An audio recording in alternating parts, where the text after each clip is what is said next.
not the gay pride, how a pride of lions operate, you will see the role of the lioness. The lioness is sleeker.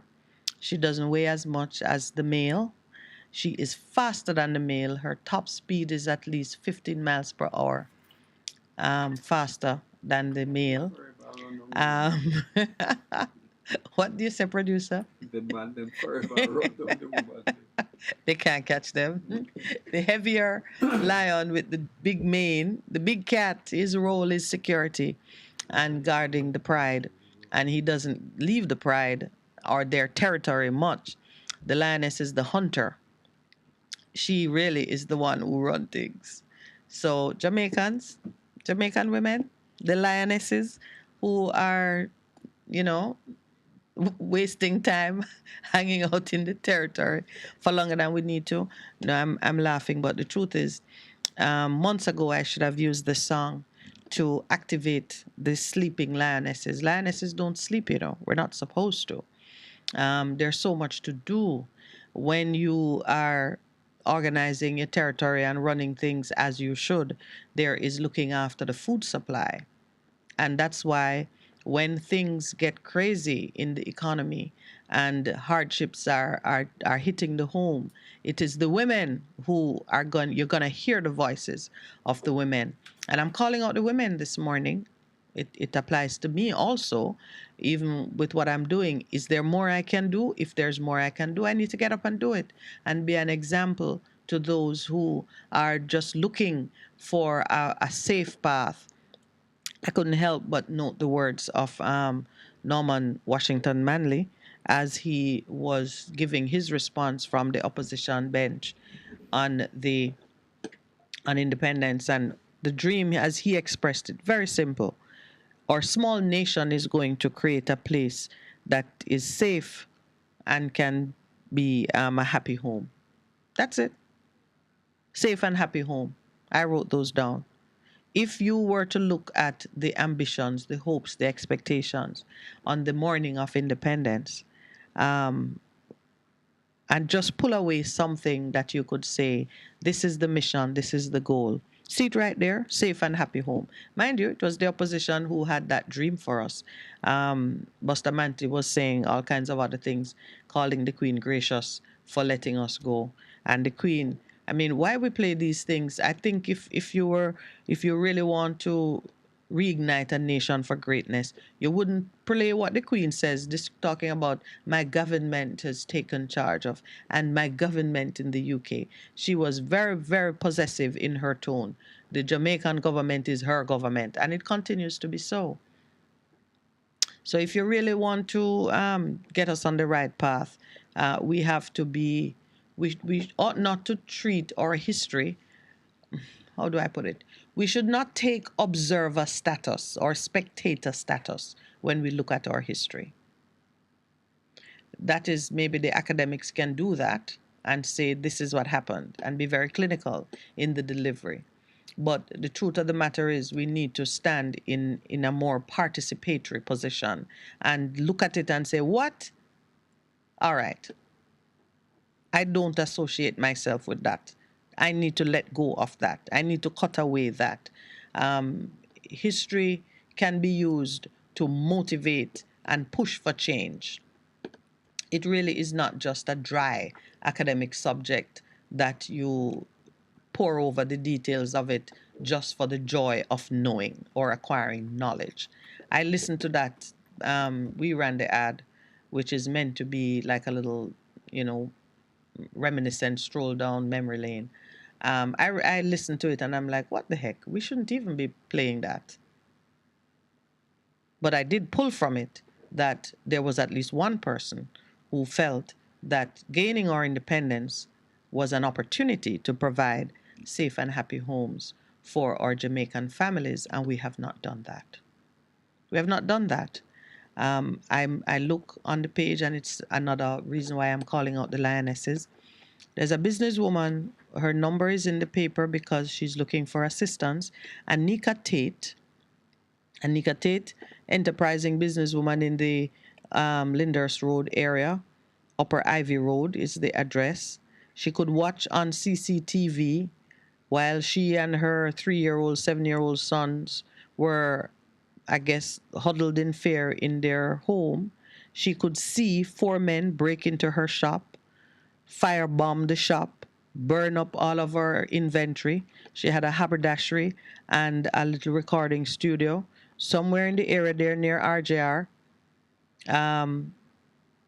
Over $3 million of inventory lost. Back to school expenses yet to be paid. This is how she looks after her family. From all appearances, she's a single woman taking care of 2 boys. And she says one of the little ones said to her, "Mommy, somebody burned down the shop. You are going to get me back a new shop?"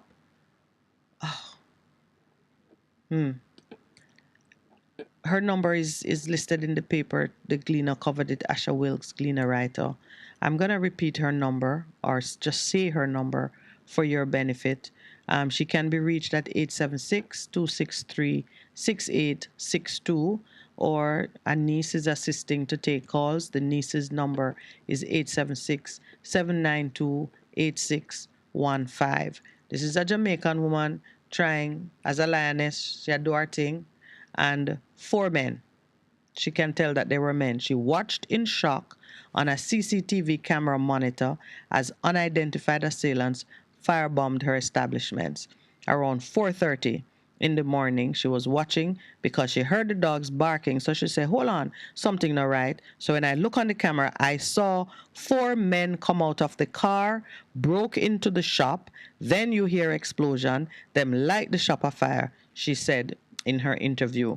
And she was filing a report to the police by phone when a second bottle was thrown into the store, setting off another explosion.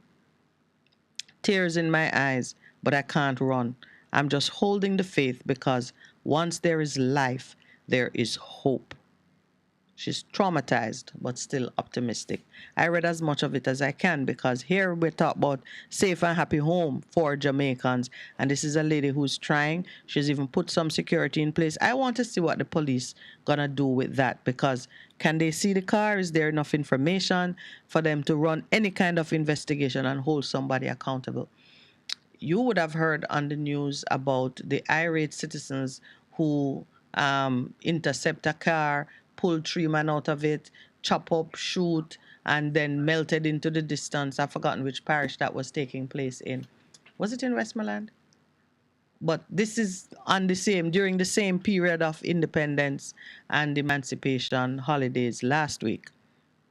I read of it in the papers where citizens got so riled up that they caught the men who, I think these were men who were trying to steal bikes. And the citizens just got completely fed up and took matters into their own hands. And I cannot imagine the good men and women of Jamaica in that community who were brought to the point where they used machetes and there was a gun involved, and took matters into their own hands. Because when the police fail to maintain peace and safety in the communities, when they are unresponsive to the cry of the people, when the politicians are out there spending money chasing glory in foreign parts and doing all kinds of crazy things, the people are left to fend for themselves. I feel this lady's pain. I have lived through an explosion in my own house, my own yard, car burn up, reported to the police, not a single, they never even come back to say, "We have found nothing."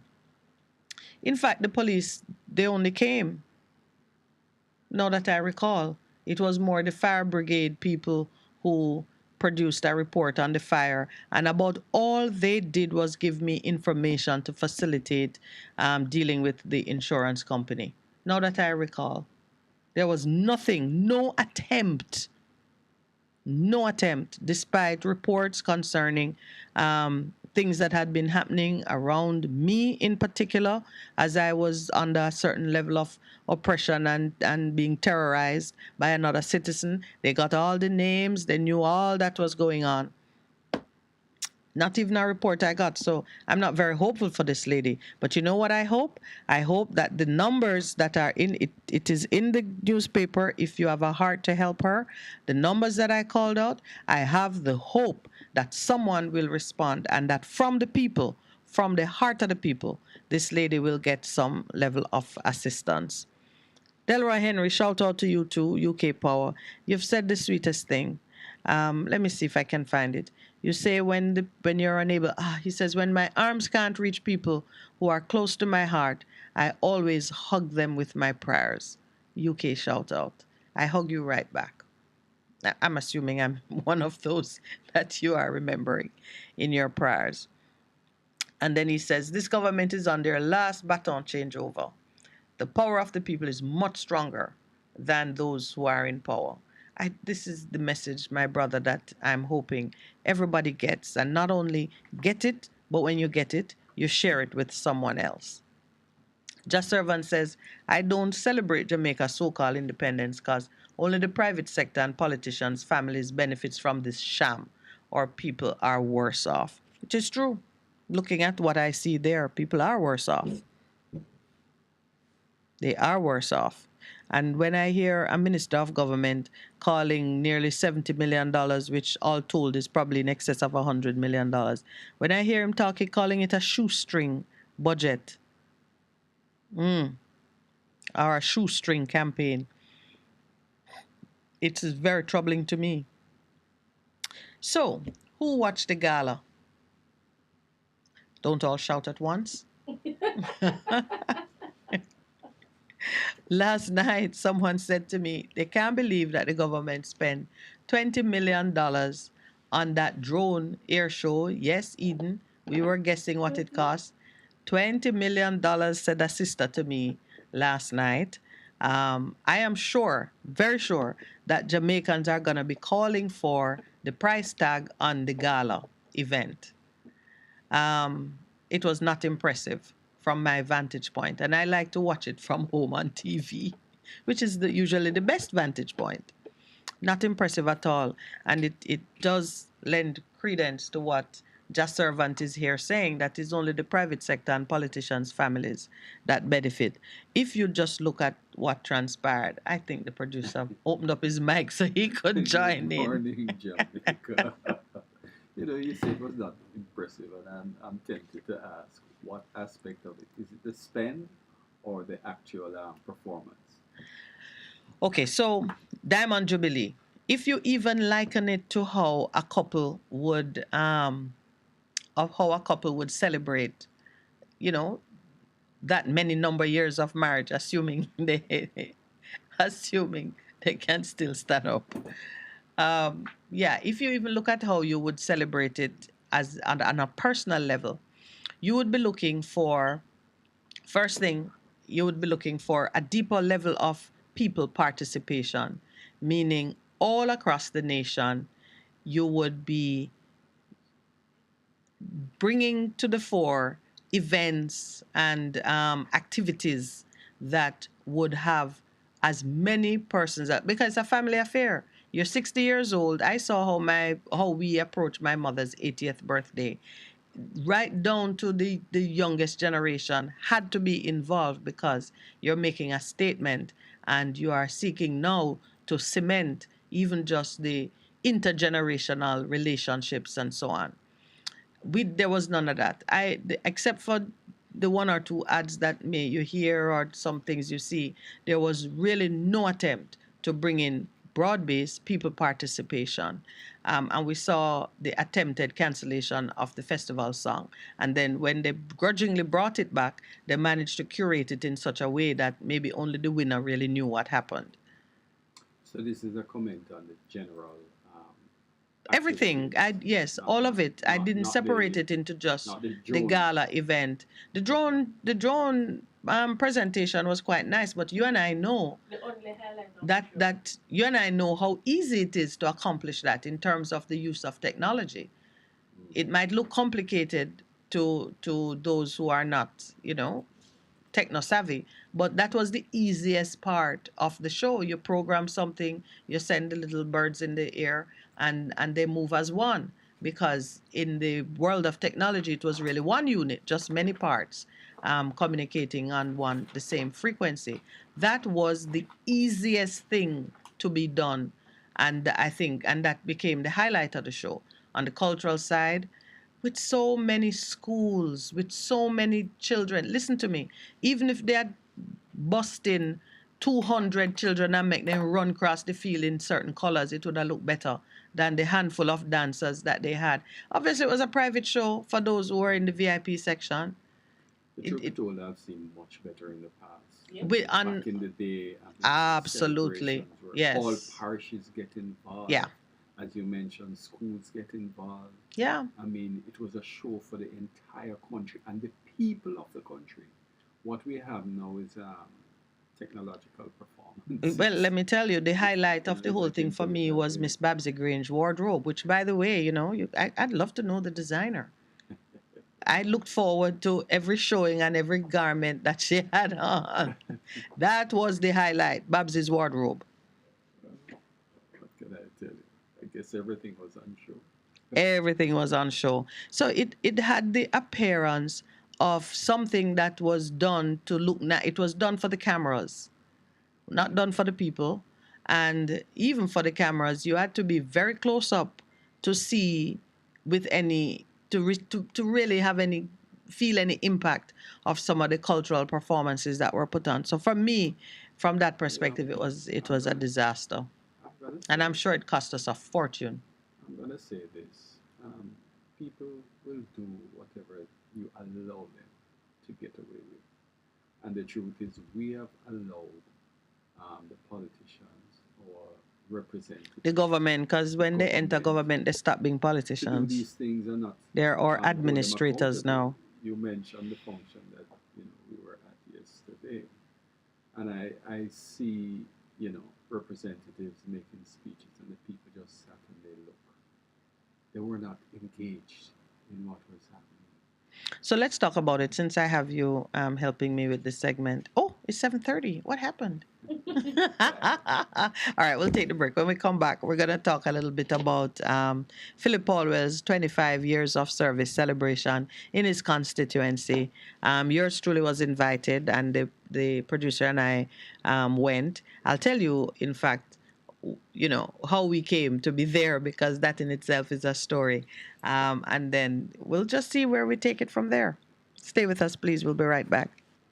A difference you can hear, a difference you can feel. Best FM 100 on your dial. Keep listening. For a better choice in all your electrical supplies, A, authorized 3M dealer and better brand names. B, better service including free island-wide delivery. C, all major credit and debit cards accepted. It's ABC Electrical Sales. Shop number 8, Hagley Park Plaza, Kingston 10. Open Monday to Friday, 8 a.m. to 5 p.m., Saturday, 8 a.m. to 4 p.m. We make your electrical jobs as easy as ABC. Call 754-382-528 or fax 754-3659. ABC Electrical Sales, for a better choice.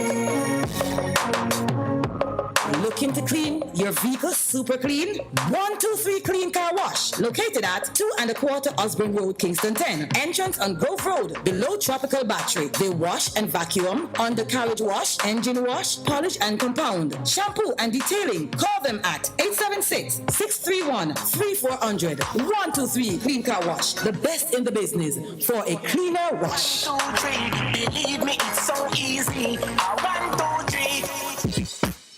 Veteran Printers for all your printing needs. We specialize in calendars, flyers, brochures, and more. Call us today at 968-7506. That's 968-7506. Or visit us at 4 East Bloomsbury Road, off Hagley Park Road. Veteran Printers, your best choice in printing. The Morning Connection is not your usual talk show. We aim to stimulate discussion and chart new paths to self-empowerment. So please join us, Minette and Percy, on The Morning Connection, Mondays to Thursdays, 6 a.m. to 10 a.m. on Best 100 FM. What What should a taxi service do for you? On-Time Taxi Service is more than just a ride to the other side of town. The best taxi service. They offer clean and spacious vehicles, reliable service, and promise to always look out for their customers. They'll come when you call and take you where you want to go on time. Need a cab from anywhere at all. You can call us at 926-3866. We are something special on the road. It's good, it's better, but nothing beats.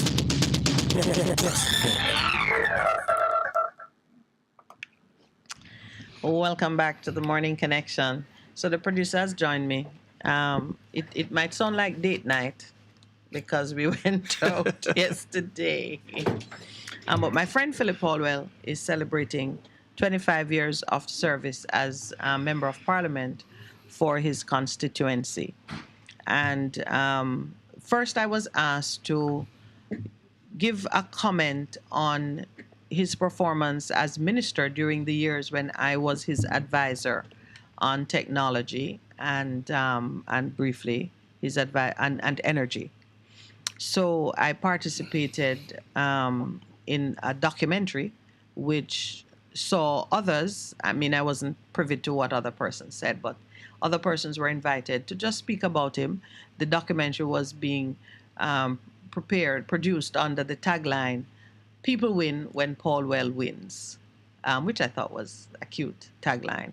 So I was happy to do so because the work that I did with Minister Paul Well is still it is at the top of my list of notable personal achievements because coming out of a law firm and then out of a senior position in a telecoms company, I had the opportunity to work with him to complete some of what we had started when I was in private sector employment. So I was only too happy to say, these are the things that we did and to give the highlights of it. So then I was invited to the event on Sunday where the documentary was supposed to be released. So I confess I was curious. And I also wanted to celebrate the event with Philip, who over the years has been a friend to me in various ways.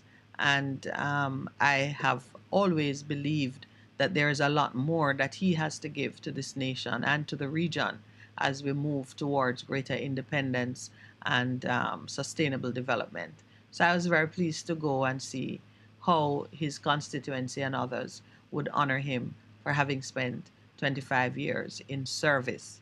So now, of course, Lowell and I went. And it turns out the place where the venue is the Bournemouth, what is it called? I'm not sure what but it's called. Anyway, it's in his constituency, yeah? Bournemouth. I know they have an Olympic-sized swimming pool. And I know, too, that it was covered in the Rastafarian flags. And because, as it turns out, my sister Maxine and Jabi Bunny Whaler had taken an interest in this place and had brought it back. It's a lovely location. Oh, I mean, it was overlooking fantastic. the sea. You're looking right along the coast, straight into the airport, right over the Port Royal, and you're seeing the entire Kingston Harbor. The harbor, it was amazing. Especially at that time of the evening. Yeah. Nice Excellent. Breeze coming in off the sea. And wow, if you think the color orange is pretty, you need to see it under lights in the night. All right. Take it down a notch.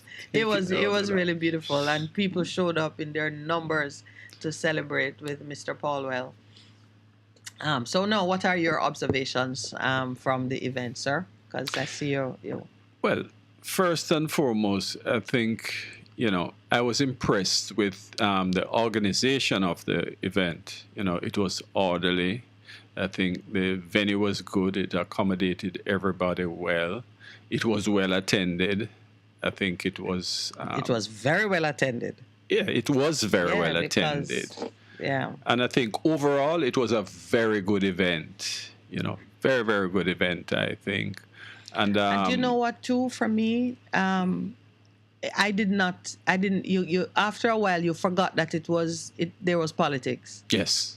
Yes. It was definitely. not a political event. Definitely. Incident free. Yeah, and also the usual rhetoric, and sure, one or two persons came up to say some things. I quite understand Yes. why the party general secretary can be so badly reported on.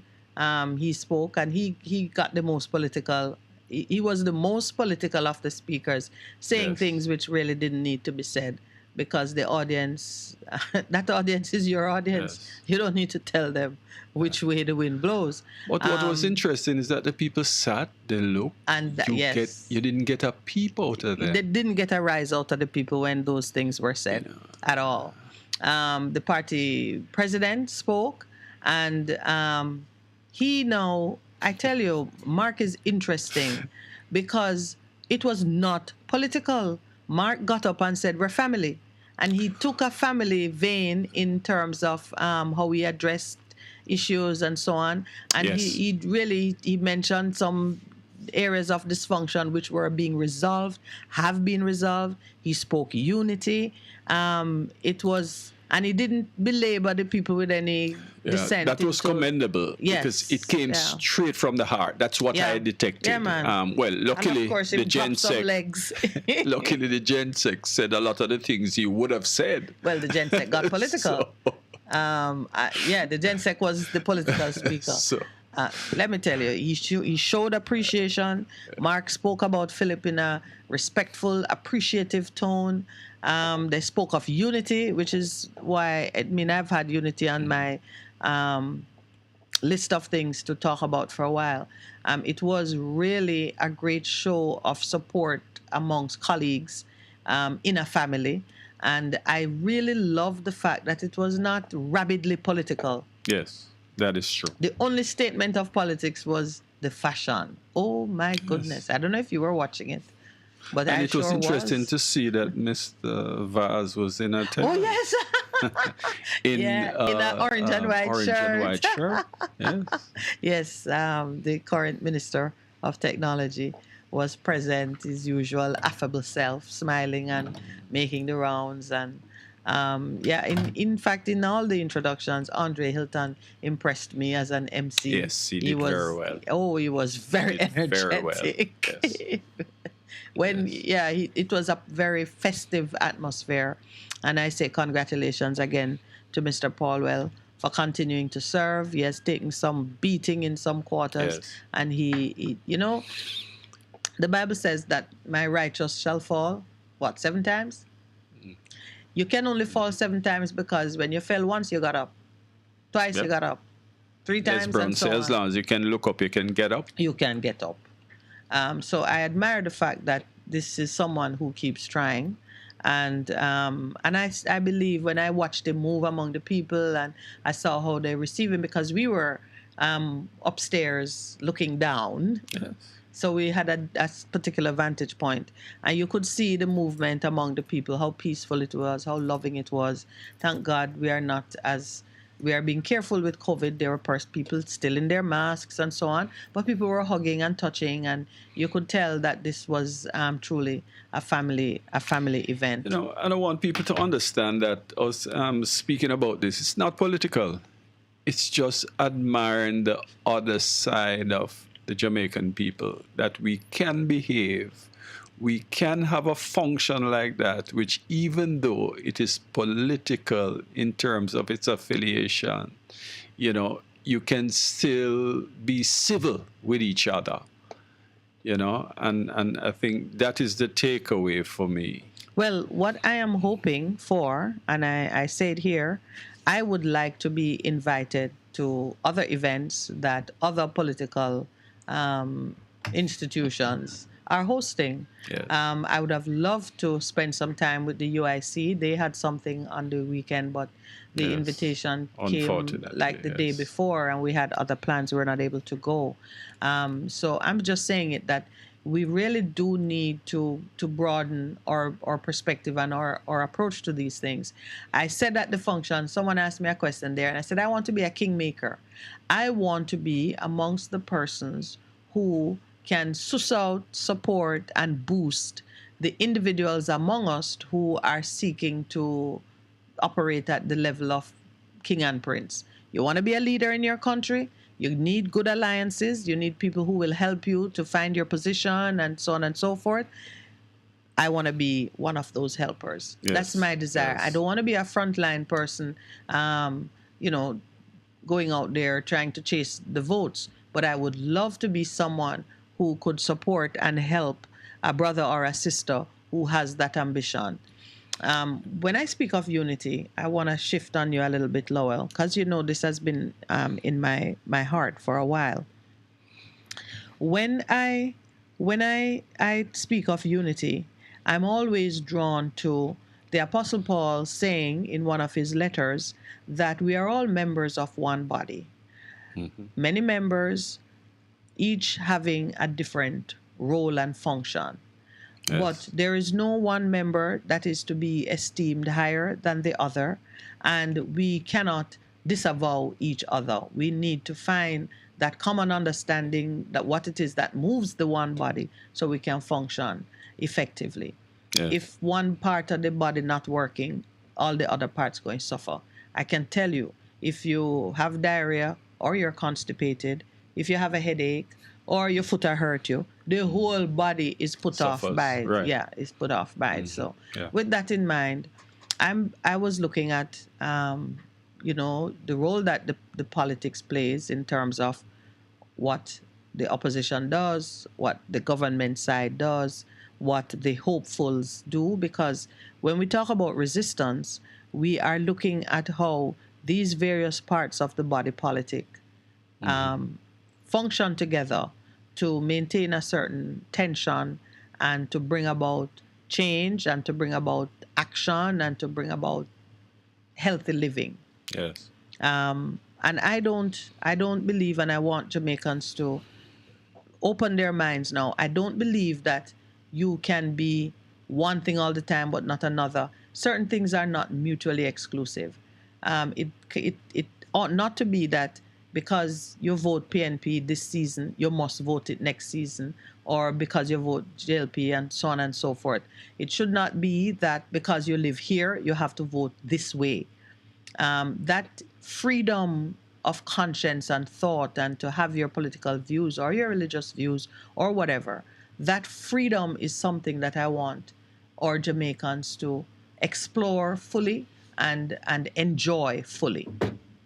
Yeah, that's true. One of the problems we have is that we tend to be selfish in how we do things, in how we look at things. The truth is, if we start to just look at it from a standpoint as to how can I help, what can I do in order to influence the change, then you'll get a different response in terms of even those who lead you. We tend to, everybody approaches something with, yeah, boy, I hear you, but what's in it for me? When will we get to the stage where we start to talk about how do I help? How do I help my neighbor? We talk about 1660, which I think we need to get back to that. Well, we haven't left it really. Right. We don't need if to you look at it from a publicize community the work. perspective, if each person should step out to their sidewalk and just cut your sidewalk or cut the neighbor's sidewalk, and each person should do that, before you know it, you have a clean community, and start to care for each other. Let me look across the fence and see what's happening with my neighbor. Are they eating? Do they have food? What can I do in order to make life a little better for this person? To create the safe and happy home environment, which was the dream in 1962. I want to share a comment. Good morning, Big Truck official. Another incarnation of Big Truck, of Perry the Pirate. Big Truck says, Mr. Lowell, it's political because you guys are advocating for PNP. My opinion, you will never be caught at a JLP's function. And then he says, good morning. That is true, because they'll never invite us. Oh, but that's not true. I've been to several. You forget that my mentor and godfather was a JLP Minister of Government. And so the truth of it is, and here's one of the things we need to get past. Just Servant has said that he will join the right revolutionaries which don't want to make over Rastafari faith. We must agree with all revolutionary, regardless of religious beliefs. And you can put beside religious beliefs, political beliefs. Mm-hmm. Politics in its most basic form is all of the organizational and administrative effort that goes into making a society run. That's politics. People working together, moving together. Politicians become the ones who professionally spend their time being involved in it, and they make a living out of it. They are elevated in that way because they make a living out of it. All of us are political animals. All of us have had to figure out how to move and interact with others so that we can get the best results for ourselves and for the group with which we're associated, whether it's your family, your business, your church, your club, or whatever. If you are living amongst mankind and you are not politically sensitive, you become marginalized, frustrated, and you have a problem. So we need to sort of reprise the word politician and political and politics. We need to take it out of the dustbin where we have thrown it, along with certain other words that speak to behaviors that are unacceptable. Politics is neutral. So there's a level of understanding we need to get to with it. My politics is based on some principles that I pull from the kingdom of heaven, which is at hand, of which I am a representative. And I pull those principles because they have been shown with divine revelation to work for the betterment of the created being called man. So I pull my principles from there. That's where I derive my politics. While I am not under or even advocating theocratic rule, because man can't handle that, that's been shown. Mm-hmm. Man rejected theocratic rule, couldn't live up to it, and decided we need our own kings. Then we got democratic, we need our own president or prime minister or governor, whatever we want to call it. That's where we are now. I got to live with that. So all I seek to do is use those principles that are near to me, that I believe in, and I seek to look at policy, setting policy, administering policy, any of the social arrangements that require my involvement. I let those principles that deal with honor, justice, that deal with love, respect, the importance and significance of family, how you treat your leaders, how you treat with the marginalized or the disadvantaged in your society, which all boils down to the one word that you and I use a lot: love. Mm-hmm. Love of God, yes. Love of neighbor, love of self. That's how my politics is geared. When I'm looking to choose my leaders now, obviously, I look for leaders who exemplify those principles. And I might find them in different places. I might find someone in the UIC, and that's the person I will endorse. Mm-hmm. I might find someone in the JLP, and I will endorse that person. I might find someone in the PNP, I will endorse that person. I want to be, and Jamaicans, this is where I'm pushing persons who listen. I want you to look at those who offer themselves for service, assess them against these consistent and noble principles, and make your choice accordingly. So you could be supporting someone, let's say your mother lived down in St. Anne, and you have an opportunity to help support something going on there. It might be a JLP man because he's the better man for that constituency. You live in Kingston and you want to support something in your own neighborhood. It might be someone from another party because he's the right man for the job in that constituency. If we can shift our principles into just being faithful to what is true and just and right, and let that spit out a result, and not be mindful of whether it is orange or green or blue, then we would be getting close to an appreciation of what it means to live in the kingdom of God. I mean, that is true. And of course, that is an ideal situation. Very. I don't think it's far-fetched. One of the disappointments I have, is that you have the UIC, who they have shown their hat in the ring, but you don't hear a thing from them. We don't know what's happening. I know there are good people within. And like you say, it's about time we start to look at the people more critically instead of just voting along party lines. Let's look and see, what is this person bringing to the table? And it takes two to tango.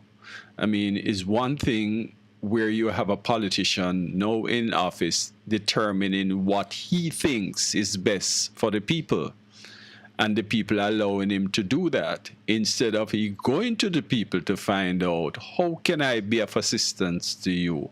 What is it you would like to see? How can I improve your life? And persons demanding that of them, because it's not a one-sided affair, No, and if you leave it at that, which we've done for decades, and we've not got a good result, so we got to change the strategy in terms of how we're approaching it. There's some interesting chatter. Are you looking at the chat? No, not yet. But, all right, because Conrad is reminding us in a record thing, he has listed about 10 of the scandals that, let me tell you something, this government could flatline overnight if people knew what to do. Meaning, I think you can't crash the government if you don't have ready hands to take control of the helm, and we don't have ready hands. But when you look at the number of things, my goodness, Conrad, just do a quick walkthrough. You say, how the 400 police cars going? How is the firearms licensing authority saga going? How is the 124 million going where they had to put Grace on leave? How is the Montego Bay Hospital, which can't seem to finish and need a costing for this project? How is that going? Then he wanted reminding us about the land sold in Ochorea, sold by a JLP under market value, and so on. How is the 600 million bushing project going? And it goes on and on. When the JLP members in the chat can bring back all these things, we'll be happy for them because they would be helping the country. Well, it's what was it? How many billions of dollars? Or was it even, I don't want to call the number, but the cost to the country from just corruption is phenomenal. If that money could be returned, we wouldn't have to be pressing the government to remove the tax from the gas tax and the tax on energy. That is good. It's $2 trillion. Conrad is on the ball. He's reminding me that we have $2 trillion of debt and $800 billion. Oh, Jesus, these numbers could send you to your bed. But I want to pick up on one other comment I want to share with you. Big Truck himself says, right now, I have more confidence in L.A. Lewis than the politicians, JCF, and the judiciary. He has touched a nerve with me. There was a video making the rounds of L.A. Lewis, allegedly L.A. Lewis, because he had a rag to his nose from presumably the stench of decaying bodies that had been uncovered in some contraption somewhere in Clarendon, I think. Where is my niece? Because she, napping in Clarendon. And it's not the first time that citizens have found it easier to call an entertainer, journalist, whatever he is, to bring public attention to something as gruesome and as significant as the find of bodies. Now, you had heard me, and I haven't put it down.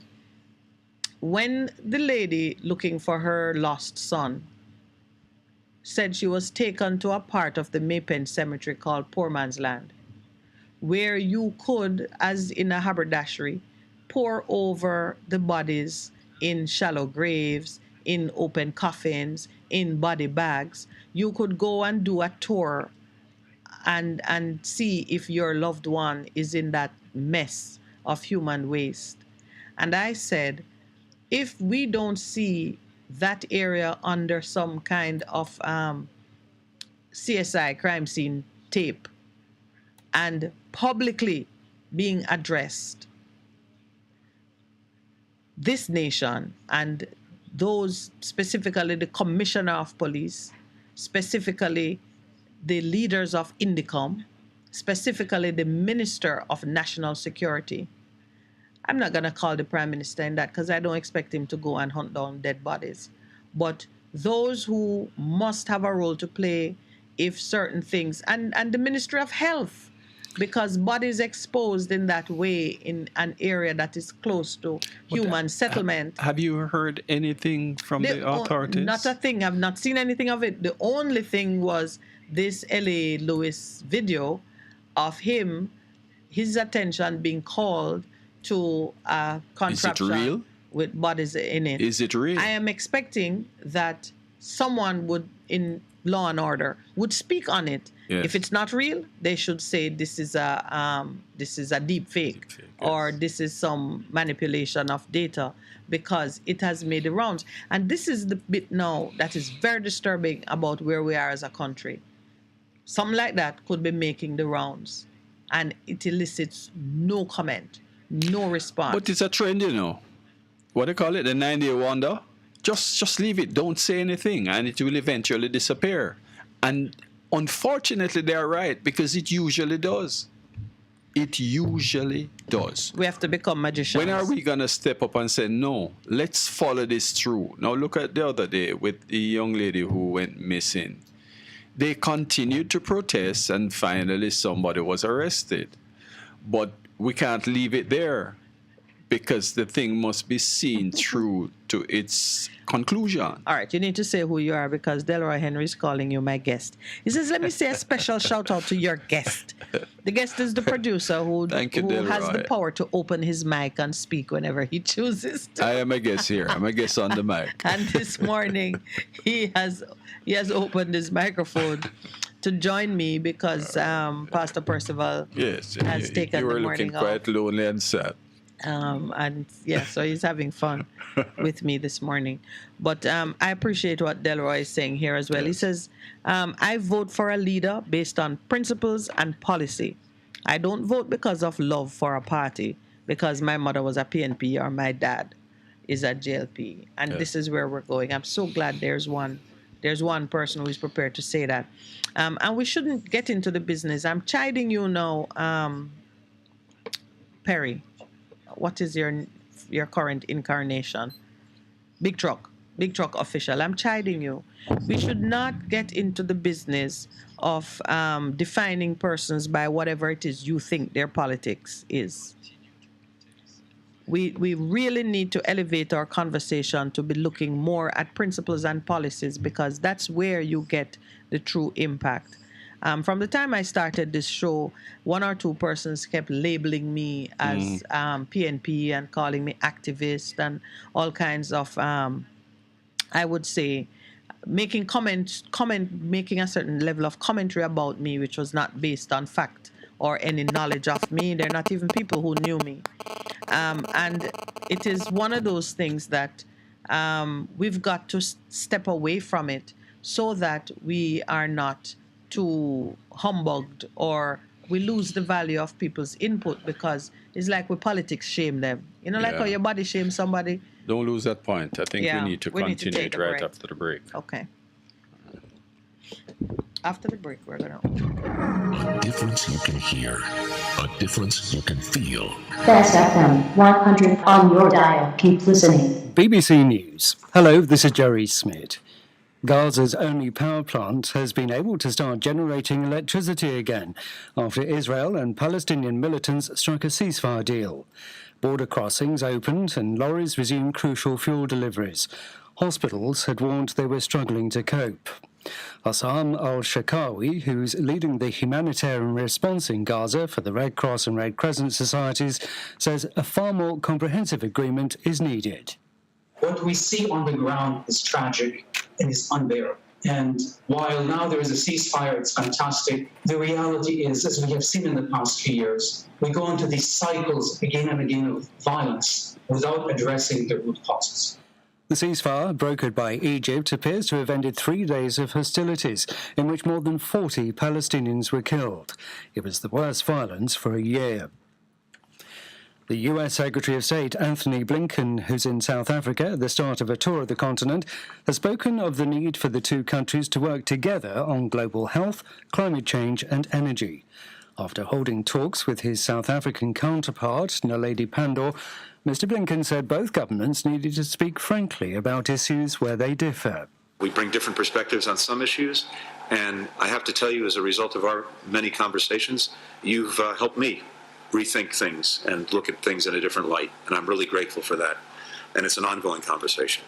Relations have been strained in recent months, with South Africa remaining neutral over the Ukraine war.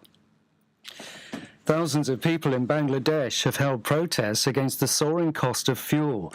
The government has put up the price of petrol and diesel by 50%, blaming Russia's invasion of Ukraine. There have been rallies at fuel stations and protests at student unions. Those taking part want the price rises to be reversed, but the government says it has no choice. A judge in Poland who has accused the government of trying to politicise the courts will not be allowed to return to work after a decision to reinstate him was quashed. 3 days ago, Igor Tuleya was told he could resume his duties after being suspended in 2020. This report from our Warsaw correspondent Adam Easton. Judge Tuleya is perhaps the most prominent public face of the dispute between Poland and the EU over the rule of law. Brussels and the 51-year-old judge say the sweeping changes to Poland's judiciary in recent years were designed to increase the governing camp's control over the courts. The government denies this.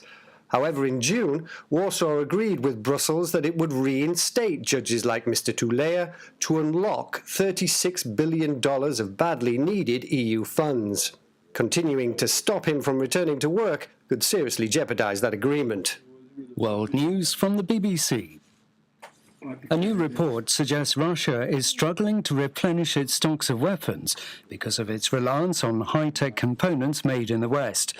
Defence researchers from the Royal United Services Institute in Britain say the invasion has exhausted Russia's supplies. They argue that tightening export controls would leave Russia permanently short of key components. Chad's military ruler Mohamed Idris Deby has signed a peace deal with more than 40 opposition groups aimed at paving the way for a national dialogue later in August. Mr. Deby took over the leadership of the country last year after his father, Idris Deby, died while on the front line fighting rebels. The agreement was signed in Doha after months of mediation by Qatar. Chad's foreign minister, Mohamed Zan Sharif, said he hoped the deal would open the way for long-term peace and stability in the country. I think that this agreement will lead us to a sustainable peace in Chad. And this agreement allowed to all these armed groups which signed this agreement to take part to the national inclusive dialogue. Nigeria's National Commission for Museums and Monuments has welcomed a decision by a museum in London to return artefacts that were looted in the 19th century from the Kingdom of Benin. A legal advisor to the Commission told the BBC he hoped some of the 72 objects would go on display in Nigeria later this year. On Sunday, the Horniman Museum said it was both moral and appropriate to give the items back. An actress in Britain who's played the same role in a radio soap opera for 7 decades is finally retiring at the age of 103. June Spencer, who played Peggy, was the last remaining member of the original cast of The Archers. And that's the BBC News. A difference you can hear. A difference you can feel. Best FM, keep listening. What should a taxi service do for you? On-Time Taxi Service is more than just a ride to the other side of town. They offer clean and spacious vehicles, reliable service, and promise to always look out for their customers. They'll come when you call and take you where you want to go on time. You can call us at 926-3866. We are something special on the road. Best 100 FM is the authentic voice of Jamaica, promoting your prosperity with better vibes and better music. Let us promote your goods and services for you. Advertise with us. For more information, call our office at 876-276-8935. That's 276-8935. Easy. Let not your hearts be troubled. Just believe in God Almighty and daily renew the mind. As we live in this time when fake is more valued than real, lies prefer to truth, the unnatural put above the natural. This is Lady Donna, aka Double D Don, with a new song, Almighty Jah, encouraging your people to keep the faith. God will make a way. Get your copy today. It's on all digital platforms. Lady Donna Official on Instagram, Facebook, AsujaRecords.com. For bookings, Asuja Record Label at Gmail. Almighty Jah! Looking to clean your vehicle super clean? 123 Clean Car Wash, located at 2 1/4 Osborne Road, Kingston 10. Entrance on Grove Road, below Tropical Battery. They wash and vacuum, undercarriage wash, engine wash, polish and compound, shampoo and detailing. Call them at 876-631-3400. 123 Clean Car Wash, the best in the business for a cleaner wash. 1, 2, 3. Believe me, it's so easy. 1, 2, 3. For a better choice in all your electrical supplies, A, authorized 3M dealer and better brand names. B, better service including free island-wide delivery. C, all major credit and debit cards accepted. It's ABC Electrical Sales, shop number 8, Hagley Park Plaza, Kingston 10. Open Monday to Friday, 8 a.m. to 5 p.m., Saturday, 8 a.m. to 4 p.m. We make your electrical jobs as easy as ABC. Call 754-382-528 or fax 754-3659. ABC Electrical Sales, for a better choice. Half a tree, 100, half a tree. Bossy, how do I take taxi start? Jano, I want to tell you, say, 2 months now, my transmission mash up, and I check everybody and can't hear nothing positive. Yeah, hear me? Yeah, waste all that time I shop around and never call the experts. Winters Auto have them. Them have over 35 years of experience and them diagnose the problem and get back your transmission brand new. For them service excellent and efficient. Trust me, man. You hear me? Call them at 929-7040 or go to them at 106 Maxfield Avenue, Kingston 13 and talk directly to the boss. Just tell them I'm me, send you. Wow, you big star. Yeah, man, respect my boss. I try calling her, cause trust me. Waiters, Auto Spares and Repairs, good afternoon. Ah, what a relief. The Morning Connection is not your usual talk show. We aim to stimulate discussion and chart new paths to self-empowerment. So please join us, Minette and Percy, on The Morning Connection, Mondays to Thursdays, 6 a.m. to 10 a.m. on Best 100 FM. It's good, it's better, but nothing beats.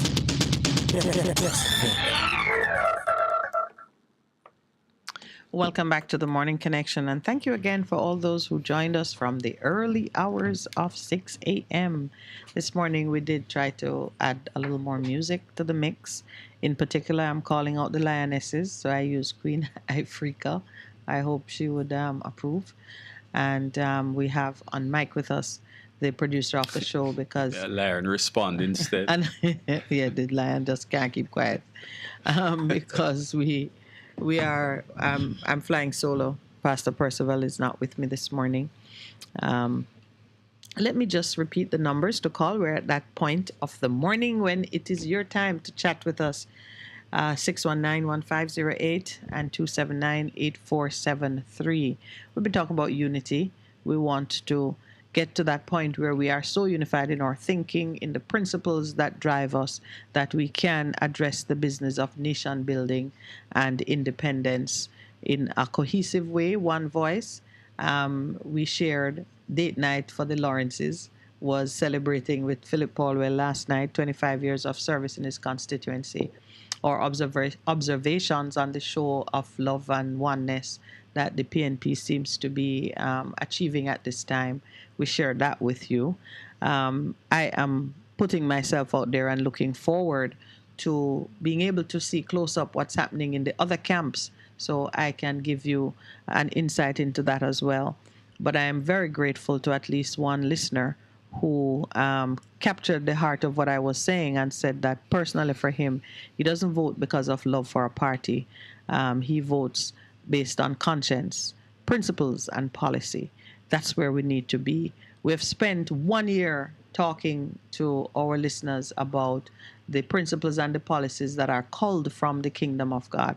When Christ was on earth, he gave many parables seeking to define the essential, elusive quality of what it means to be a part of the kingdom and to appreciate that while he was here, the kingdom was indeed at hand. We've been sharing a lot of those insights with you, and all really to this one particular end, that we can use those principles to create for ourselves a safe and a better society. We've been watching NEPA twisting in the wind as they try to find the right position, take the right position with regards to Windalco. It is a crying shame that we have a regulatory body who is charged with safeguarding our environment. We know, based on even the poor constitutional arrangements that govern us today, we know that the environment is the heritage of our children. All of us are entitled to participate in it with a certain degree of equity, and it is to be maintained to a certain standard. And we have an organization that is dedicated to policing the environment.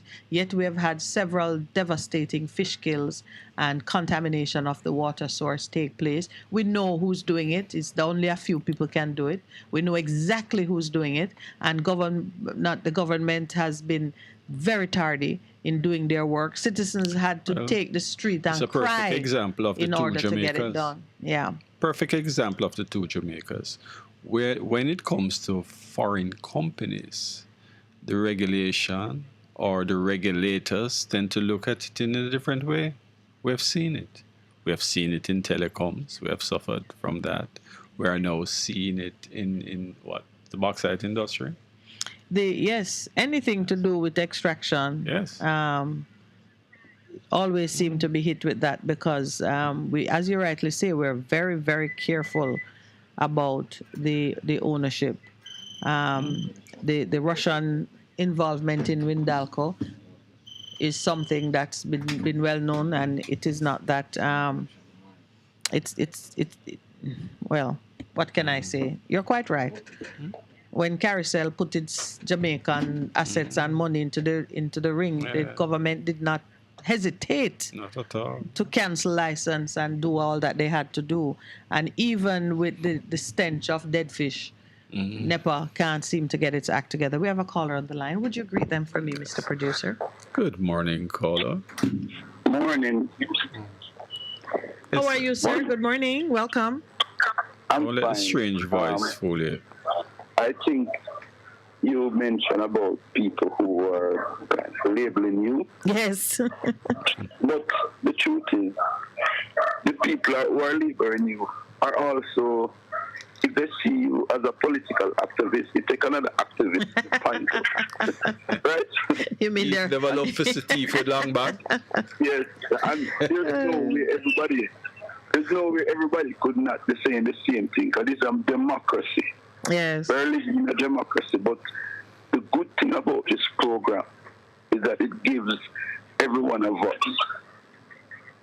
No matter whichever party you're from, everybody gets a voice to speak, without being, sidelined. I don't shame anybody based on their views or their politics or, whatever. Listen, people have a right to choose what they want to choose and to be what they want. But the important thing is, on the station, this program, anybody can come and speak their mind without being labeled or pushed aside. Thank you for recognizing that, sir. Thank you. Right. So this is the people's program. And I am telling you, from day one, from when I start listening to this program, it's like every other morning, this program I used to listen to, just throw through the window. You can't wait until 6 o'clock to come. Oh, thank you. You're cheering me up this morning. Listen, this is an excellent program. Excellent program, I tell the truth. You know, because I have here people come on who are JLP and they are being accommodated and treated like anything. And people come on, everybody get the same equal opportunity. So don't pay, you know, the naysayers in mind. You know what I love about your call? That you took the time to consider my own feelings and well-being and to just motivate me to stay the course. I really appreciate that. We're calling out for more of that we encourage each other to continue doing whatever it is that we see happening that might have an impact. So thank you very much for that. But I also want to point out this. A lot of people might be looking and say, boy, that man, they're JLP, that man, they're PNP. But no care how somebody think that they're JLP. There's somebody in your family that is a PNP that you don't know. Absolutely. It happened to me. It happened to me. My father was a rabid socialist and my mother was JLP. So when you really look at it, but the final point I want to is, I was trying to find out what are we celebrating. It's independence. And if you look at it, let's say a man, by the time a man reaches 60, there are some achievements that you would want to acknowledge. Some achievements that you look forward to. Yeah, man, you acknowledge those. You're a big man now, you have a house. You have your house. You can look at your big children whom you have educated. Right. But the truth is, whether you achieve or not, you're going to be 60. Yes. If you live to that age. Right. And then you could have somebody who are 60 and achieve a lot. And then you could have a homeless man on the street. But his birthday coming in 60. Yes. Yes. So he's still celebrating. His family could come out and say, boy, I put him on the street, but you'll do a little celebration for him. And that is where I am seeing Jamaica. There's not much achievement that we can celebrate to say. Wow. I would have loved if we were celebrating achievement rather than just independence. Just the passage of just the passage of time. You know, one of the saddest part of this is that the people are excluded in all of this. What is being done are by the politicians who determine what they think is best for the people and how we should celebrate. We saw it the other day when they tried to scrap the song competition. Festival song. Yes. And so the people don't really participate in the celebrations. No one is now listening to the people. And that should be a concern to our leaders. It really should be. I mean, you can be in prison and it's Christmas and you have a Christmas dinner or something and the people don't look excited about it. You understand that because they're in prison and they may be missing their family or they're desiring freedom. But we're not in prison. It should be of concern to our leaders that the people are somewhat anemic in their response to the celebrations. But we do have another caller on the line. The producer has reminded me. So thank you very much for calling to encourage us and for sharing your thoughts. You're most welcome. All right, have a great day. Good morning. Welcome to the Morning Connection. Morning, Miss Minette. Good morning, sir. Morning to you and the gentleman, Mr. Lloyd. A first-time caller, but I've been listening to you for some time now. Welcome. The gentleman a while ago just said near everything that I want to say, but listen me now. Yes. You see, me I qualify. Me know you're a modest person, on this station. Yeah. And I really love the program. Same way, but thank you. I want to say, make a statement. Yes. You see, because what really rose me this call, is the point you made about the lioness, the analogy, which is so true and so real in Jamaica. No, when say, you see, if somebody comes to me and say, which two women you don't want to run Jamaica? Either way, one as the lead and the other as the second lead, the assistant, them call them the vice president. Yes. Yeah. I would say either Mrs. Minette, two persons I would say, Mrs. Minette, I don't know your surname, Lawrence. Mrs. Lynette Lawrence and Kabu Maestro. So no, what I want to say is that And I want to ask you a question. 'Cause I know you're a Christian and a different kind of Christian, however. Yes. But I want to ask you if persons of God, yes, by nature, would support capitalism. The credit is limited. I don't have much confidence in it. So you can expound on that. And I lift my hat off to this station and to you people, man, Mr. Small, and this station. I tell you, Mr. Small, say that I just spoke to him recently, but just get familiar with the station now. Yes. I tell him, say, you see, this station, it all start a very radical political movement at a party, Yes. But me really feel encouraged by what I see going on in this station. Thank you very you can much. expound on what I say. Yes, Thank man. you. And God bless you. God bless I am not you a too. Christian, but God bless you, man. I don't worship God because God name can't so common, but we talk about that next time. Another time, true. All right, that's a big one. Thank you very much for that call. Do we have another caller on the line? Okay, because we're going to talk about Christian and Good morning. we're going Welcome, to talk caller. about Christianity and capitalism in a short while. Good morning. Good morning. Blessed love to you too.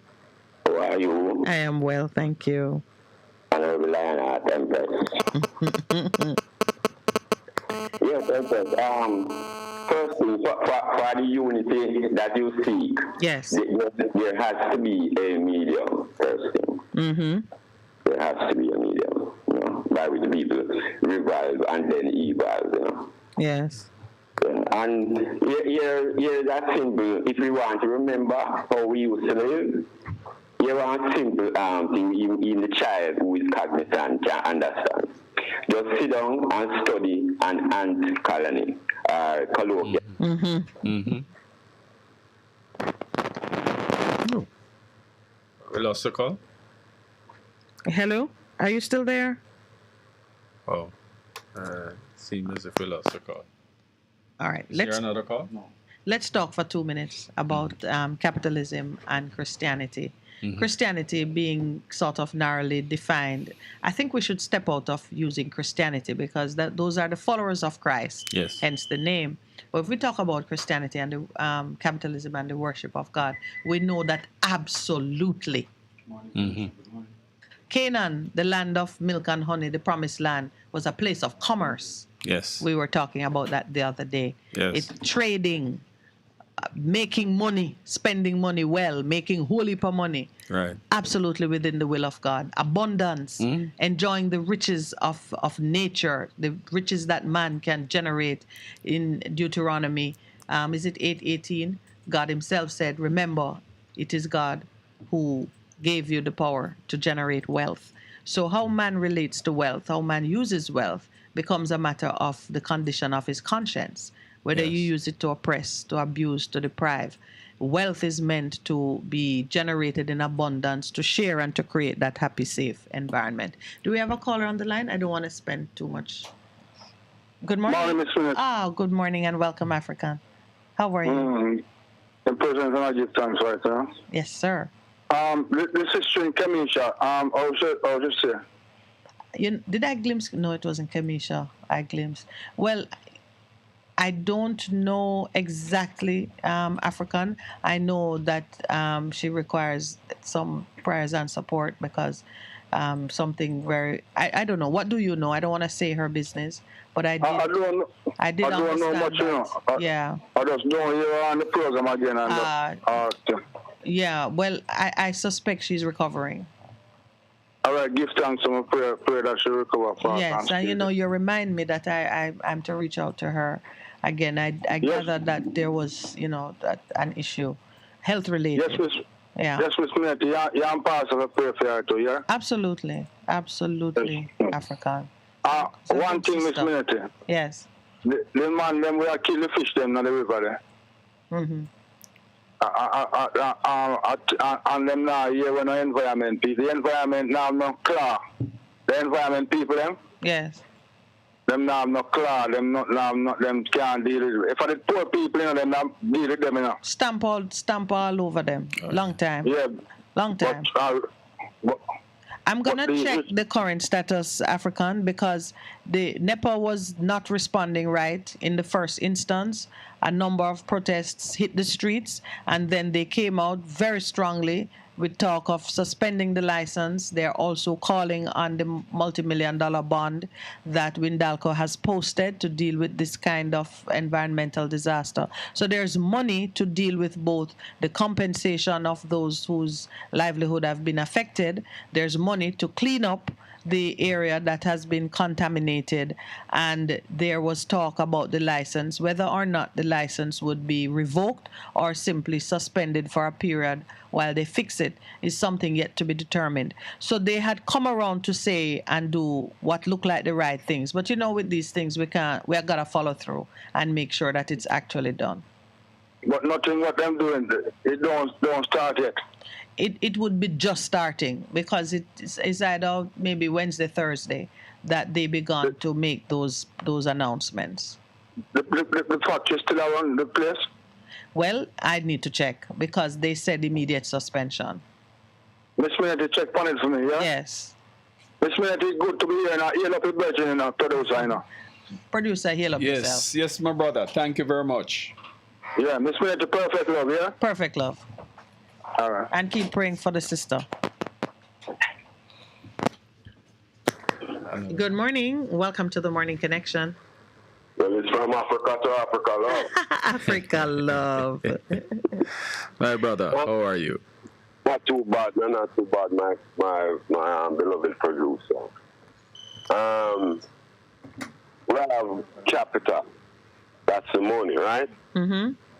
And we have the capitalists, those who administrate the money. And we have capitalism, those who exploit. And we have our next one named capitalist imperialism. So I want, why I say this now this morning, is that this 4 barrier stars, you know, when it comes to govern our thing. You know what I mean? Because not just how we look on the people, we look on a mentality. How one thing, how one believes that them for suffer and them for dead. And we to live, and then to live where we live. We live.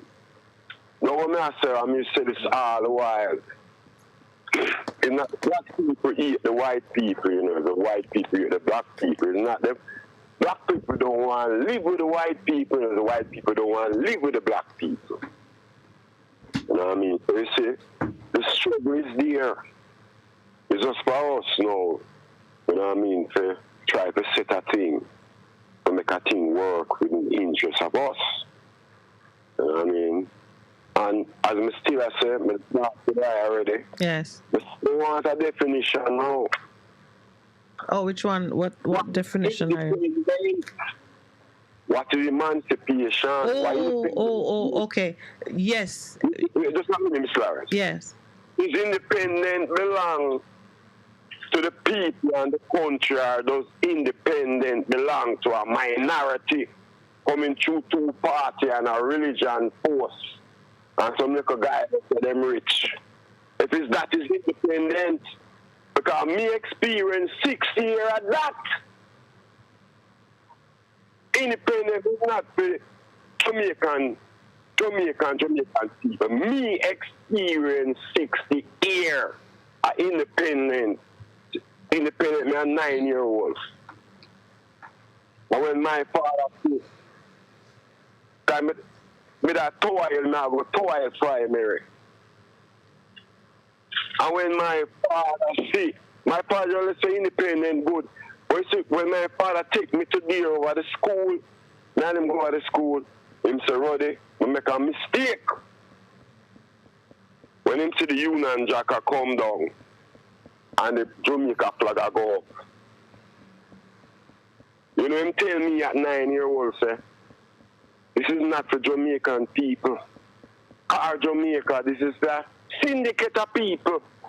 Because them formulate the Constitution.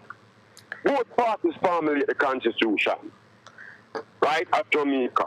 All right. Which and their rights. Russ Kremlin, we've gone past the 8:30 mark by about 2 minutes. We do need to take a station break. I'm being reminded.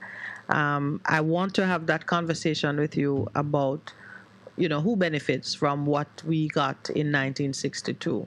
I think the answer is fairly obvious, but can we take the break? Are you able to stay, or can we address it when we come back from the break? I'll just have a next minute after the break. I will take the break. Yes, okay.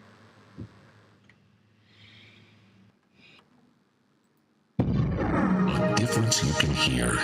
A difference you can feel. Best FM, keep listening. What should a taxi service do for you? On-time taxi service is more than just a ride to the other side of town. They offer clean and spacious vehicles, reliable service, and promise to always look out for their customers. They'll come when you call and take you where you want to go on time. From anywhere at all. You can call us at 926-3866. We are something special on the road. Best 100 FM is the authentic voice of Jamaica, promoting your prosperity with better vibes and better music. Let us promote your goods and services for you. Advertise with us. For more information, call our office at 876-276-8935. That's 276-8935. Veteran Printers for all your printing needs. We specialize in calendars, flyers, brochures, and more. Call us today at 968-7506. That's 968-7506. Or visit us at 4 East Bloomsbury Road, off Hagley Park Road. Veteran Printers, your best choice in printing. For a better choice in all your electrical supplies, A, authorized 3M dealer and better brand names. B, better service including free island-wide delivery. C, all major credit and debit cards accepted. It's ABC Electrical Sales, shop number 8, Hagley Park Plaza, Kingston 10. Open Monday to Friday, 8 a.m. to 5 p.m., Saturday, 8 a.m. to 4 p.m. We make your electrical jobs as easy as ABC. Call 754-3825-8 or fax 754-3659. ABC Electrical Sales, for a better choice. Half a tree, 100, half a tree. Bossy, how do I take taxi start? Jano, I want to tell you, say, at 2 months now, my transmission mash up, and I check everybody and can't hear nothing positive. Yeah, hear me? Yeah, waste all that time I shop around and never call the experts. Winters Auto have them.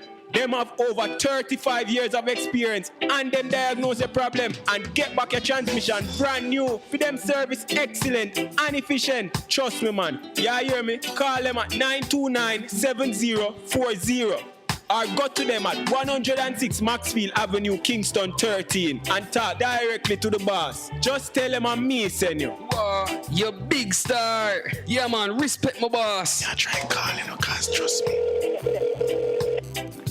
Waiters Auto Spares and Repairs, good afternoon. Ah, what a relief.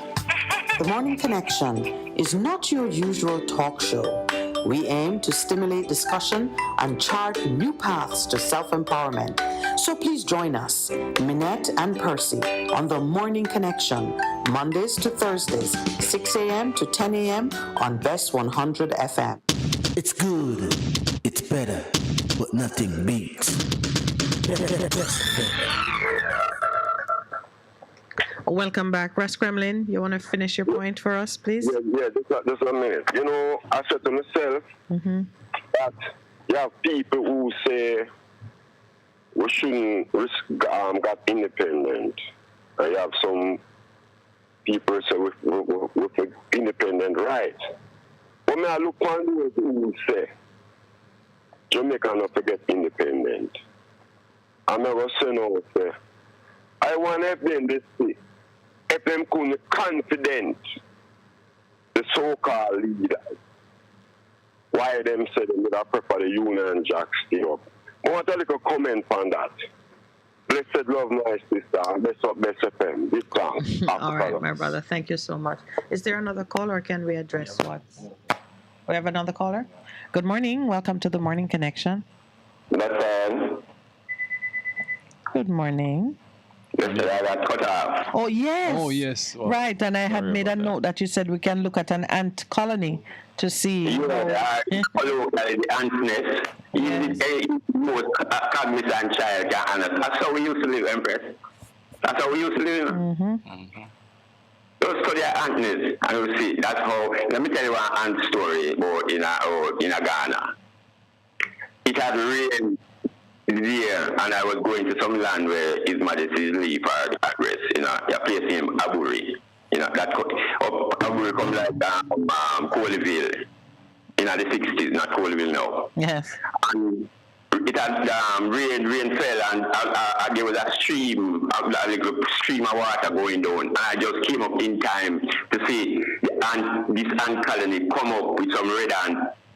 And when them stopped and they wanted to cross, and you just see the soldier them just come round, the soldier them just come round. Yes. And the first one, him hang on banking. Then the next soldier go over him and hang on him. Yes. And that till they make a bridge. Yes. And then we were calling it just go over. And then wait up. We couldn't have to stay and observe. And the soldier make a bridge, and then whole colony went over. And when the bridge don't make, the first one just leg up, and it just go over to the next side, and all the soldiers them just come out. Say, man, look at that. That's how we used to do it. Design. And nobody no care, nobody now wait to understand. Everybody is at work in a order with each other. Yeah. And to think that the way that the Creator distinguished us from the animal kingdom was to give us the freedom to choose, to give us the ability to say, you know, me not make no change today. People them stairs until the rain stop fall. He gave us that ability, and we use it to foolishly do things that destroy rather than improve. For our personal self-aggrandizement instead of for the whole. What I call about Empress, that you're a techie. I want to give you an email, a website. Yes. That you can download or read the document for yourself that I want to present to you. Okay, good. What's the site? It's EAIC.org. Okay. For Ethiopia Africa Black International Congress. All in lowercase letters. All in lowercase letters. Right? Yes. And I wanted to go to the Repatriation and Reparation Petition to OAU. I'm going to share something with you. You give me the opportunity to do it. When I went to South Africa recently, two things happened that followed me home. One is that I got an offer, and someone is looking at how we can extend our program, the program we do here in the mornings, how we can collaborate with African radio leaders there to have an exchange. So our voices would be there, and their voices would come on air with us. There's someone working on that. And the second thing was a cultural exchange program to bring Jamaicans to the region, and to bring, just spearheaded by the same effort that we're putting out here, people of like mind. We're trying to do the first trip. The first trip is being organized for October of this year. So while speaking to you, I just got the urging to share that information, that Jamaica is definitely looking at Africa, and Africa is looking back with very loving eyes. And it is just inspirational to me. So I'm going to check out the website and read the repatriation petition, and we can talk about it a little bit on air. Before I go in, please, let me just share this with you. Yes. I was here in his office because that's where he sent me. I'm working in his office, right? Mm-hmm. And we got a call from the Ministry of Foreign Affairs, right? That they were going to that Durban conference in South Africa, right? Yes. And they asked me if they said if we had anything present to that conference, we should give them this. And I gave them that same document. A long story short, she was Joan Grandpa. When we went to the Foreign Affairs Ministry, to deliver it, that Sims was in the room. Yes. Professor Rupert Lewis was there in the room. Where the bad band Panama man named Dudley Thompson was there in the room. Yes. They were there in the room, and so I said to them, I said no, because you, Dudley Thompson, I was in Nigeria when you was in Ghana, when you was the ambassador from Jamaica to Nigeria. We had a chance now to see the president, and he being the ambassador, he had to sign off on it so we could see the president. And him saying, nah, do it, because look how long him did and can't see the president. Him not make no bubble to the president. When we link him with that, now him say, no, let bygone be bygone. Anyway, we looked at the document. When UN Grand Committee, who was the UN representative, when she came back and called us back, the first thing she said, go on now, that on the rule Africa for real, because this is the second time it happened with that document. She said, when everyone read their document, when she read our document that we are asked to read on that website, everyone turned down their document and said, we will go with that one. Yes. How long ago was that? And what came of it? That conference at Durban, that South Africa. Durban, yes. Where Israelis and America walked out of the conference. That Durban. So I'm asking you now if there's been any movement since that document was delivered. Empress, yes. I also have a letter. We have letters from the United Nations where it is pointed out that they will capitulate, they will do everything that we say, but the government of the country that I am in has to sign off on it, or any one of the CARICOM. And even on that website, you will see that we have petitioned and asked all the CARICOM heads of state to put it to the floor of the United Nations, because them are the head of the country and them are the head of the black people in them country. So the UN states that I have letter that I can show you that says that, Empress. They all know, but two of them want to collect the money themselves and pay off debt. But our own is for the black soldier, for the black police, for the black judge, for the black lawyer, for the man who eat out of garbage, for the man who are pushed and cards, for the one who is in the marketplace, for them that are in a prison. Yeah, man, I got you. I'm gonna look at it. I think there's a new breeze blowing through that relationship.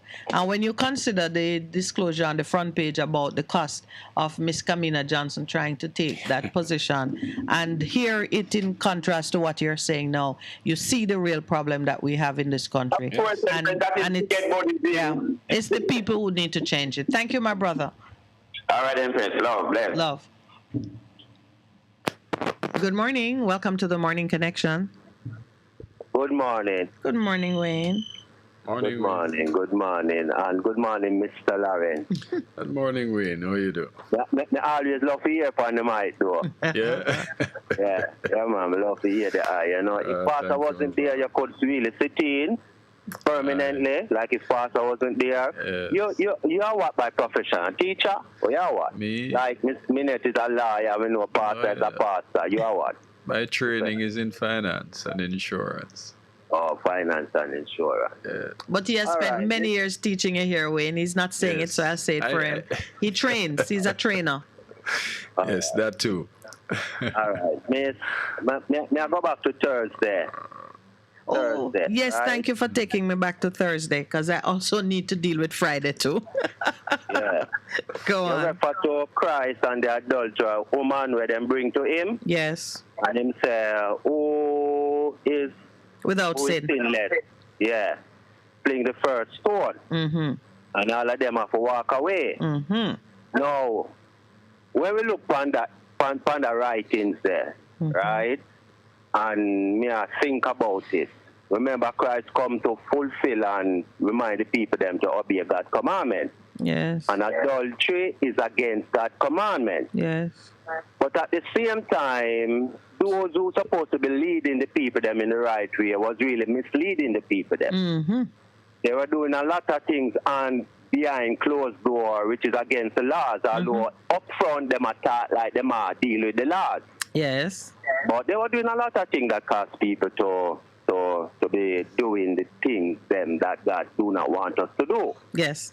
So when Christ come, Christ was here to remind the people them and give them the true meaning and the true reasoning and purpose for keeping these commandments. So even if you come with a merciful heart, you know, and tell the people them turn away from them sin, but him also tell the woman say, and people say, if you not continue in the same sinful act, something wicked that gonna happen to you. But you see, I was extracting a thread out of that discourse in the Bible to emphasize that the one who administers the law is as equally bound by the law as the one who transgresses the law. Sure. So what Christ did, he didn't address her sin. He says, okay, you've brought her, she has sinned, you caught her. You who must administer the punishment, are you fit to administer the punishment? And I was emphasizing, and it's something we must not lose sight of, that the one who is to carry out the punishment prescribed by the law must be clean and fit to do so. And so the observance of the law requires that unity. It's two forces that need to work together.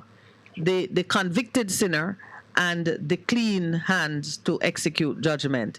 If your hand not clean, then the convicted sinner is going to go free. And so when he turned and looked to the woman, he says, woman, where are thy accusers? And she looked at the empty field and said, neither do I condemn you. Because if the people who you have to live with not clean enough to enforce any law against you, me who don't live with you and never catch you or do anything, how could I be the one to enforce a law against you? You know, the interesting thing about that account is that the people had conscience. Because if they didn't have any conscience, they would ignore and everything and stone her. Like the Stephen crowd. In the society that we live in today, we have no conscience. Yeah, but you see Christ rule heart, you know. Yeah. So Christ make them heart of a fierce of that them. In his presence. Because you're right, Wayne, he's who made the difference. Yes. In his presence, they had no choice. Yes. And him still look for the woman and tell her, sin no more so. Yes. Before, you know, at the end of the argument, when you read it, he look for the woman and says, sin no more. Right? All right. You were talking about rich, wealthy people. Yes. Right? Something about wealthy people, and the same reason come up to them with a virgin call and talk about Christ and capitalism. Christianity and capitalism. Yeah. Because God is an abundant God. God is a wealthy God. Earth and creation are short of nothing. Right? So capitalism by itself ain't really the problem, you know. It's even a man heart it is the heart. Great and selfish for themselves. Everybody just wants to create one big chunk for himself and he don't care about the rest of people. Yeah. There you go. So, which is a sin. You educate yourself, you work, and as the years go by, you have things. What's wrong with that? Nothing wrong with that. You know, but if you take your riches now and you start to organize with other rich people and come in some unjust laws and buy out the people them land and push them off of the land, and you have everything and the people them can live or survive. That is why Christ said it is hard for our rich people to enter the kingdom of God than a camel go to an eagle eye. Imagine a camel to an eagle eye, you know. Because most rich people, historically studying, most rich people intend to get selfish all about themselves. In which to be helping people and use what them have to help people to help themselves, and then when I get back, where they use to help themselves. Why even interest on it too? You know what I mean? We can't, in this time, everybody on earth should be so happy. And that is one of the reasons, Wayne, why when we speak about the kingdom and principles of the kingdom, we're talking about the generation of wealth. We're talking about making wealth intergenerational, because to the point you made, if you are treating the wealth wisely, prudently, in the way that God ordains it, then that wealth just keeps growing, and it moves from generation to generation, and people are blessed by it. So capitalism is actually quite necessary for the good news, the gospel, to be extended, supported, and maintained, because in this world, you do require wealth to accomplish the things that make a difference. No, these people with them devil mentality, we're coming with for them ways of interpretation to capitalism. Them give the people them paper money, right, as wealth, and take away the land and the gold and all the natural resources, in which the real wealth is the natural resources of creation. It's not really paper money, because paper money can devalue in any moment.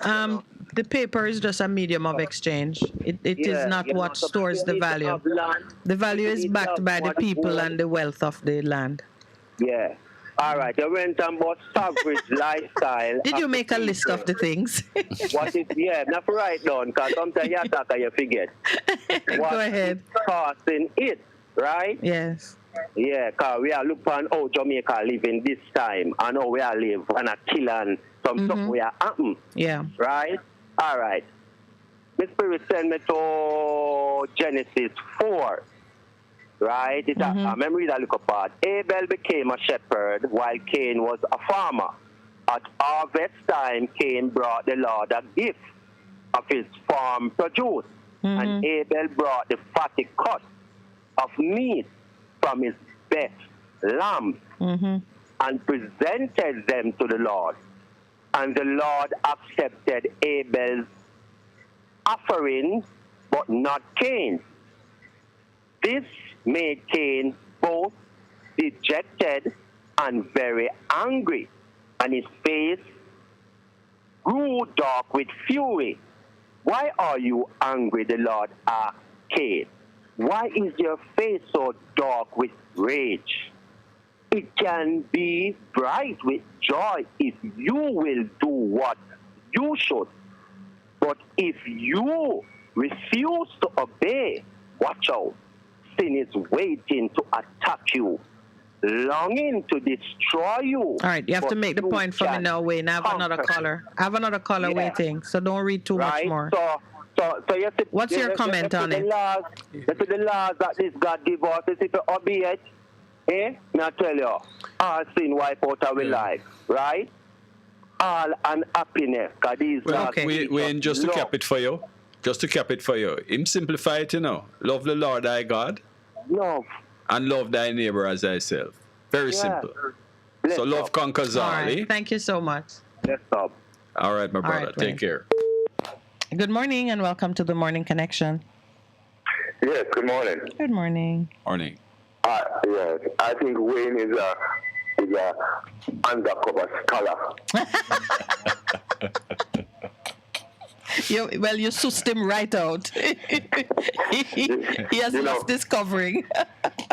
For a man who says, basically, from what I learned, from what I gleaned from him, he's self-taught. He's self-taught, intuitive. Yes. Yes. We need more kind of mind like that, because a lot of our men are basically idiots. I don't want to hurt people's feelings, but from what I have seen in my dealings with men around me, business dealings and just basic friendship, not close but distant. Enough of them, the problem is them can't read. That's the basic problem. The basic problem is them can't read. And that is destroying the country. And they are 40% of the people who enter high school can't read. And they're impatient. But they're also impatient. There are a number of things which in your spirit you can intuit it if you give yourself the time to just think it through. Don't get frustrated when you hit a tough spot. Don't get impatient with yourself and resort to violence or anger, which is what we do when we hit a little knot in our, like I watch my son don't like to unravel. If you give him something that is all tangled up, he has no patience with it.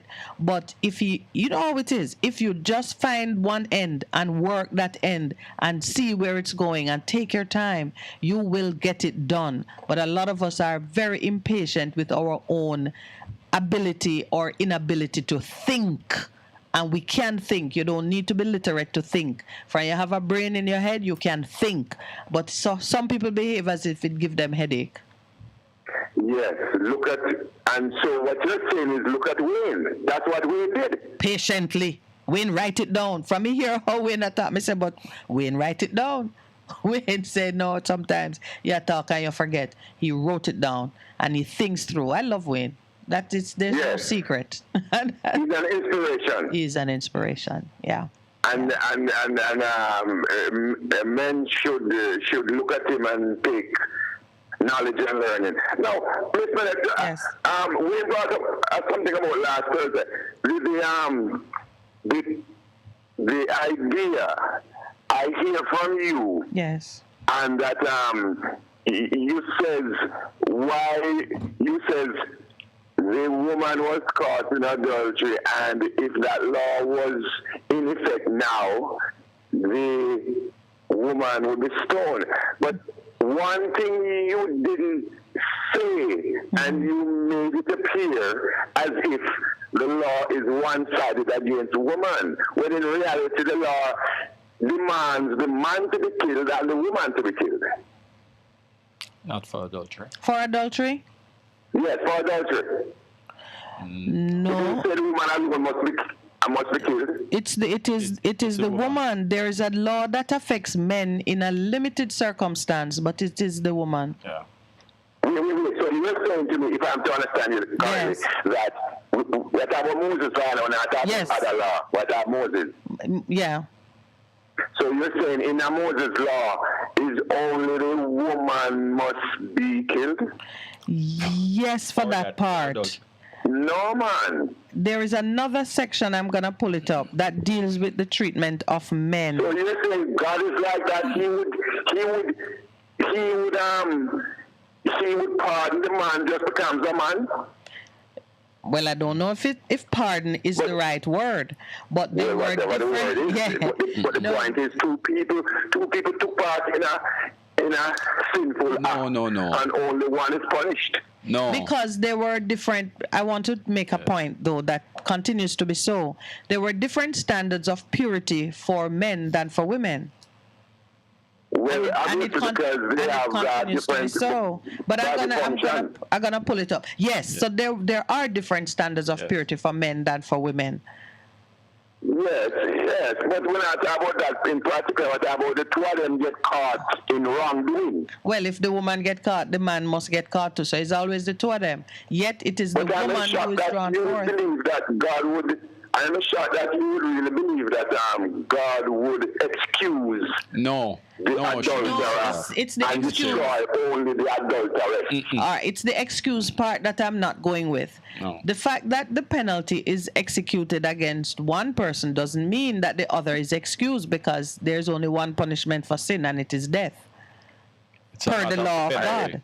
But the point at which you execute... We're on the break. Oh, we have you're going to stay with me, please, because I'm going to find the section for you. Yes. Yeah. A difference you can hear, a difference you can feel. Best FM, keep listening. For a better choice in all your electrical supplies, A, authorized 3M dealer and better brand names. B, better service including free island-wide delivery. C, all major credit and debit cards accepted. It's ABC Electrical Sales. Shop number 8, Hagley Park Plaza, Kingston 10. Open Monday to Friday, 8 a.m. to 5 p.m., Saturday, 8 a.m. to 4 p.m. We make your electrical jobs as easy as ABC. Call 754-3825-8 or fax 754-3659. ABC Electrical Sales, for a better choice. Half a tree, 100, half a tree. Bossy, how do I take taxi start? Jano, I want to tell you, say, 2 months now, my transmission mash up, and me check everybody and can't hear nothing positive. Yeah, hear me? Yeah, waste all that time I shop around and never call the experts. Winters Auto have them. Them have over 35 years of experience, and them diagnose the problem and get back your transmission brand new. For them service excellent and efficient. Trust me, man. Yeah, hear me? Call them at 929-7040. or go to them at 106 Maxfield Avenue, Kingston 13 and talk directly to the boss. Just tell them I'm me, senior. Wow, you big star. Yeah, man, respect my boss. I try calling her, cause trust me. Waiters, Auto Spares and Repairs, good afternoon. Ah, what a relief. Best 100 FM is the authentic voice of Jamaica, promoting your prosperity with better vibes and better music. Let us promote your goods and services for you. Advertise with us. For more information, call our office at 876-276-8935. That's 276-8935. Veteran Printers for all your printing needs. We specialize in calendars, flyers, brochures, and more. Call us today at 968-7506. That's 968-7506. Or visit us at 4 East Bloomsbury Road, off Haggard Park Road. Veteran Printers, your best choice in printing. The Morning Connection is not your usual talk show.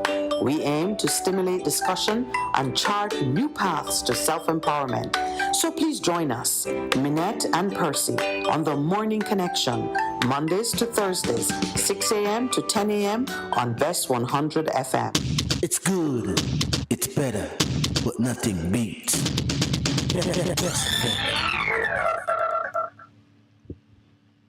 Good morning and welcome back. Good morning. Yes. All right. So I wanted to find the scripture that deals with the punishment of the man, because I recalled that there is a punishment for the man as well. And so I didn't want to, the excusing of the man was not something that I was agreeing to. So it's in Leviticus 20 where the fundamental rule is set regarding adultery. If a man, it's Leviticus 20 verse 10, if a man commits adultery with the wife of his neighbor, so two married people now, the man is also adulterous, both the adulterer and the adulteress shall surely be put to death. That is very fair. Yes, right. He's not excusing the adulterous man. So I asked you that if you thought that God is sexist, but you said what? No? No. You said no, right? No, he's not sexist. Even though we but man has interpreted and used some cultural norms to impose sexism in the application of God's laws. So, for example, now. Just a minute, and that's why I was a bit, you just made a mistake and didn't make yourself clear. With the adulterous woman, but that adulterous woman, this is what I was going to go back to.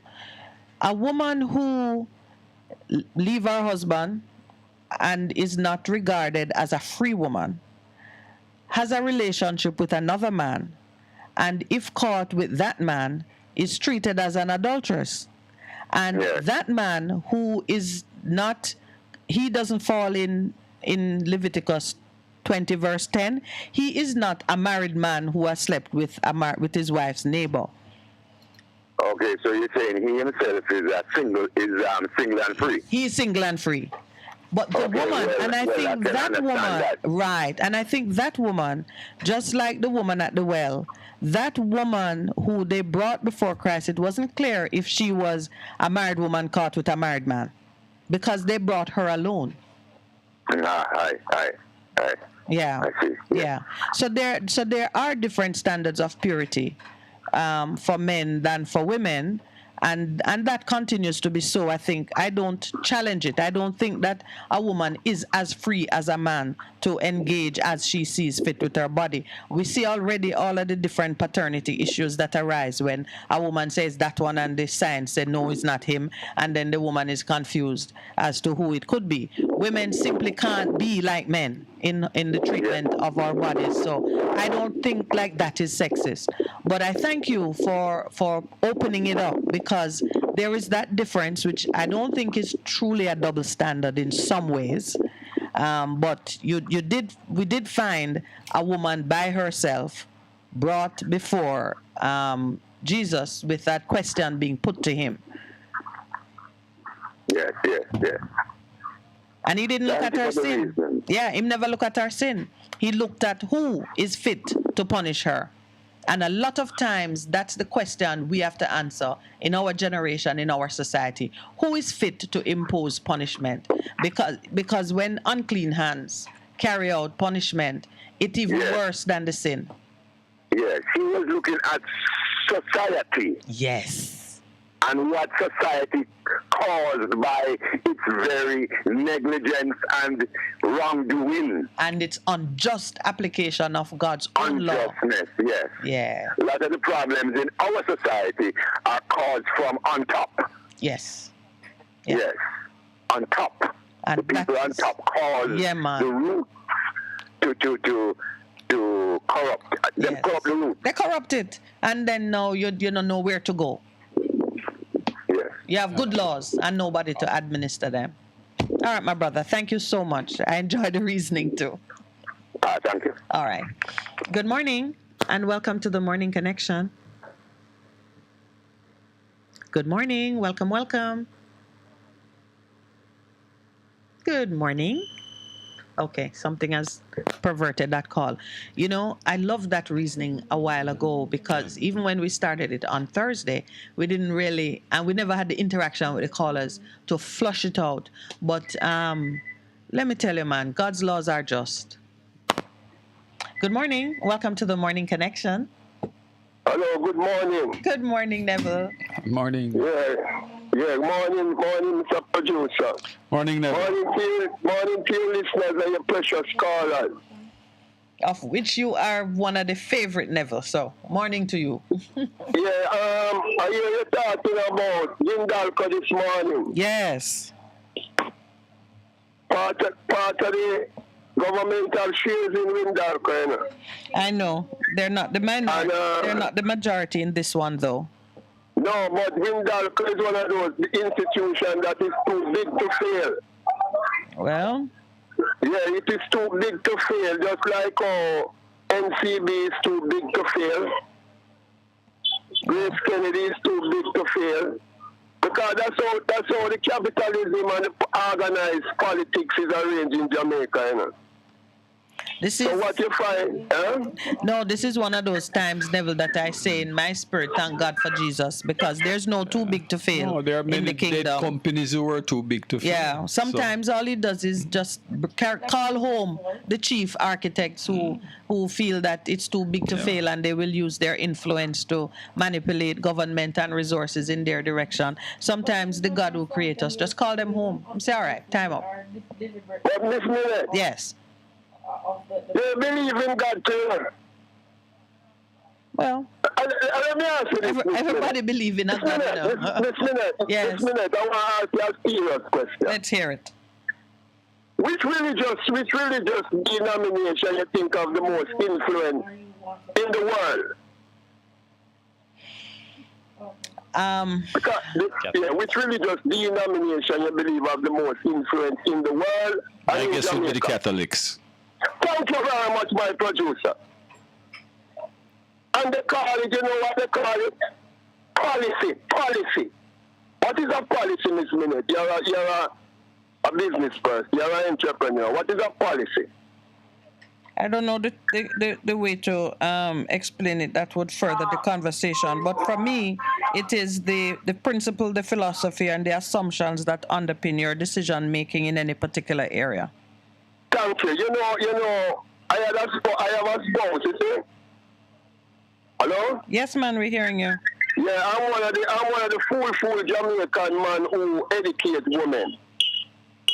Can I get flanked for that, you know? Say me I idiot man, and I'm a spoil man. I'm an educate woman, you see? Yes. I'm an educate a woman, one of my spouse. And she went overseas and started working, and all of a sudden, her income become 5 times that what she was getting in Jamaica. Right? Mm-hmm. And when she know me live in a tenant yard at Linders Road, and she come in a tenant yard bathroom with me and thing. And you see, since she come back from foreign, me and her can't use the same bathroom, and she said that is her policy. Because she don't want to smell anybody odor when she come in her bathroom. And it causes big war in her house. So now and bad word cuss, I tell you straight. Okay. So now you have 2 bathrooms, or she is happy? Yeah. So we have to build a new bathroom for me. Because she don't even like, listen, that's a laughing thing. But she don't even like how my fart smell. But it sounds as if you lost that war. No. Yeah, we lost the war. But it's to prevent domestic violence in the household. Okay. And since she come back from foreign, we have to show her all my pay slip. All right. What you think that is the effect of the education that you gave her, or that you facilitated? Is that a part of it? No. You have a thing that I didn't know that come up in people when they have more wealth than you. Morganitic marriages. It named ego. So that is really now, the truth is all people who now have wealth have ego. But the point I'm making, are you associating it with the education which was facilitated? Yeah, it bring up our ego, and it also bring up our eye. I said this to say that. Yes. You see our institution like Windalco. Yes. In this inflated society and in this inflated world that is riddled with uncertainty, they're going to destroy the capitalist man, going to destroy the environmental man, because knowing too big to fail. Well, and that's what is happening in Jamaica, you know, man. Well, let me say something that is already happening in Jamaica. You see, Windalco exists in a community of Jamaicans. And if the Jamaicans, you know the saying, if you can't catch Kwaku, you catch him shot? If the Jamaicans who are suffering by reason of Windalco's infractions cannot get their due from Windalco, and anybody who call me prophet can know that I'm prophesying, then the community is going to turn on the citizens in their own community who support Windalco. You don't have to catch Windalco. Talk to me on this minute, man, because you know how the thing working. Absolutely. And tell them, say, see me real like if me never comply with my spouse. Should have left me. There you go.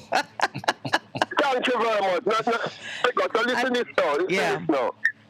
The capitalism that is practiced in Jamaica, you don't have a name. Like how my name Never Carter, you name Minute Lauren. Every spirit have a name. You want me to tell you the name? I think you told me, but go on again. It named Pristine Capitalist. Yes. Pristine. Anybody can look up the word pristine, what it means. They always want more and more and more. And you know that the government will govern you. Believe that they can spend your paycheck better than you. I know, my dear. That is why they tax you so much. And they want to keep us working. And all what they call it inflation. The inflation rate as reported by Stratton is 10%, 10.1%, right? Did you know that the government have a tax on everything that you eat named GCT that is 15%? Yep. That is 5% above what they call inflation, you know. So it's them inflating the goods to take for your money. We know that. Because they believe that them can spend your money better than you.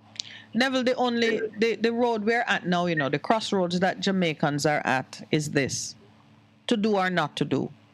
To do or not to do. You must remind them, say, while we celebrate 60 years and all of these objects that they put up in the sky, and all of these illusions that was out there, that the NIDS is on its way, the NIDS, N-I-D-S.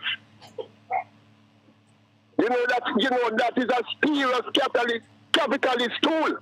So, you know, it's good to sort of make the logical conclusion from these statements, because whether you choose to move or not, life is happening. Yes, sir. Yes, and we are all of us gonna come to the point when there's no money to buy anything, and we are going to be looking for solutions, because we have worked ourselves, we've painted ourselves into a corner, and we. You have a place named Davos? Oh, yes, the conference in Davos.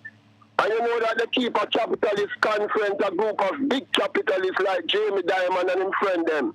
go to Davos and keep annual conference. And set policy.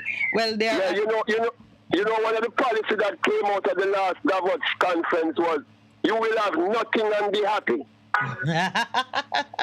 You want me to tell you how that works? You see, when them come in with them net and them digital economy and them stop use paper money, you will have nothing and be happy, because if you make up any noise, you are going to send the police and the army in your community and put you under Zozo. You know who tell them that? The Israeli AI. You know, Israel work with artificial intelligence. Yeah, but you know, one of the things that's been kind of amazing about Jamaica is that Jamaica has defeated almost every standard assessment which like an artificial intelligence expert would use. When I was deep in telecoms and we were studying telemetrics, we saw that Jamaicans move counterintuitively. If the rest of the world, one of the scientists said to me is that in other countries, if you make a call, if you try to make a phone call 2 times and the line is busy or you don't get through, the call drop, everywhere else people stop. Jamaicans keep pressuring it until the call go through. If you're in a country, people would speak on average 4 minutes for a phone call. Jamaicans speak 10, 20, them talk until they don't talk. Jamaicans have in them a key that I don't even think many of us understand it just yet. There are some people like me who have a sense of it, and we talk about it because we need to activate it. All of those standards and those principles that people come up with and say that they are going to, this is how they will manipulate and so on, whether it's the Holy Spirit in us or whatever it is. But I know that those things mean nothing in this environment. Anyway, Neville, I'm getting the wrap up because we have a call. Let's keep talking because we have work to do and you're a part of it. Thank you so much. To be continued. Yeah, Good morning. Welcome to the Morning Connection. Morning, Mr. Lawrence. Good morning. Morning to you, Mr. Lawrence. Morning. Mr. Lawrence, boy, it come like a you want to talk, you know. Mr. Lawrence, I'm upset with you right now. I'm not lie. Talk to Mr. Lawrence. What I'm to you, my brother? Yes. Mr. Lawrence, I'm up on the phone, you know, my credit done, I put on an next little credit. Mr. Lawrence, I can't believe this. Some lie put me on hold. Then this lady have put me on hold. Then she tell me, if I want to call, but I can't call. Let me get to the point, Mr. Lawrence. Okay? I just want to talk to you. I don't want to talk to Mr. Lawrence. Mr. Lawrence, a thing happened to me yesterday. Anyway, Miss Lawrence said that she was going to check out my phone. Okay, I remember I said my land phone gone. I credit me the phone. So I don't know if she check it out or what. Yes. Right? But, Mr. Lawrence, I went to the bank on Friday at Arthur Tree. I want people new kids, Crossroads, the NCB bank. Yes. I have a little account with my mother. I put a little money inside there so in case she come and she want a little money she can use it.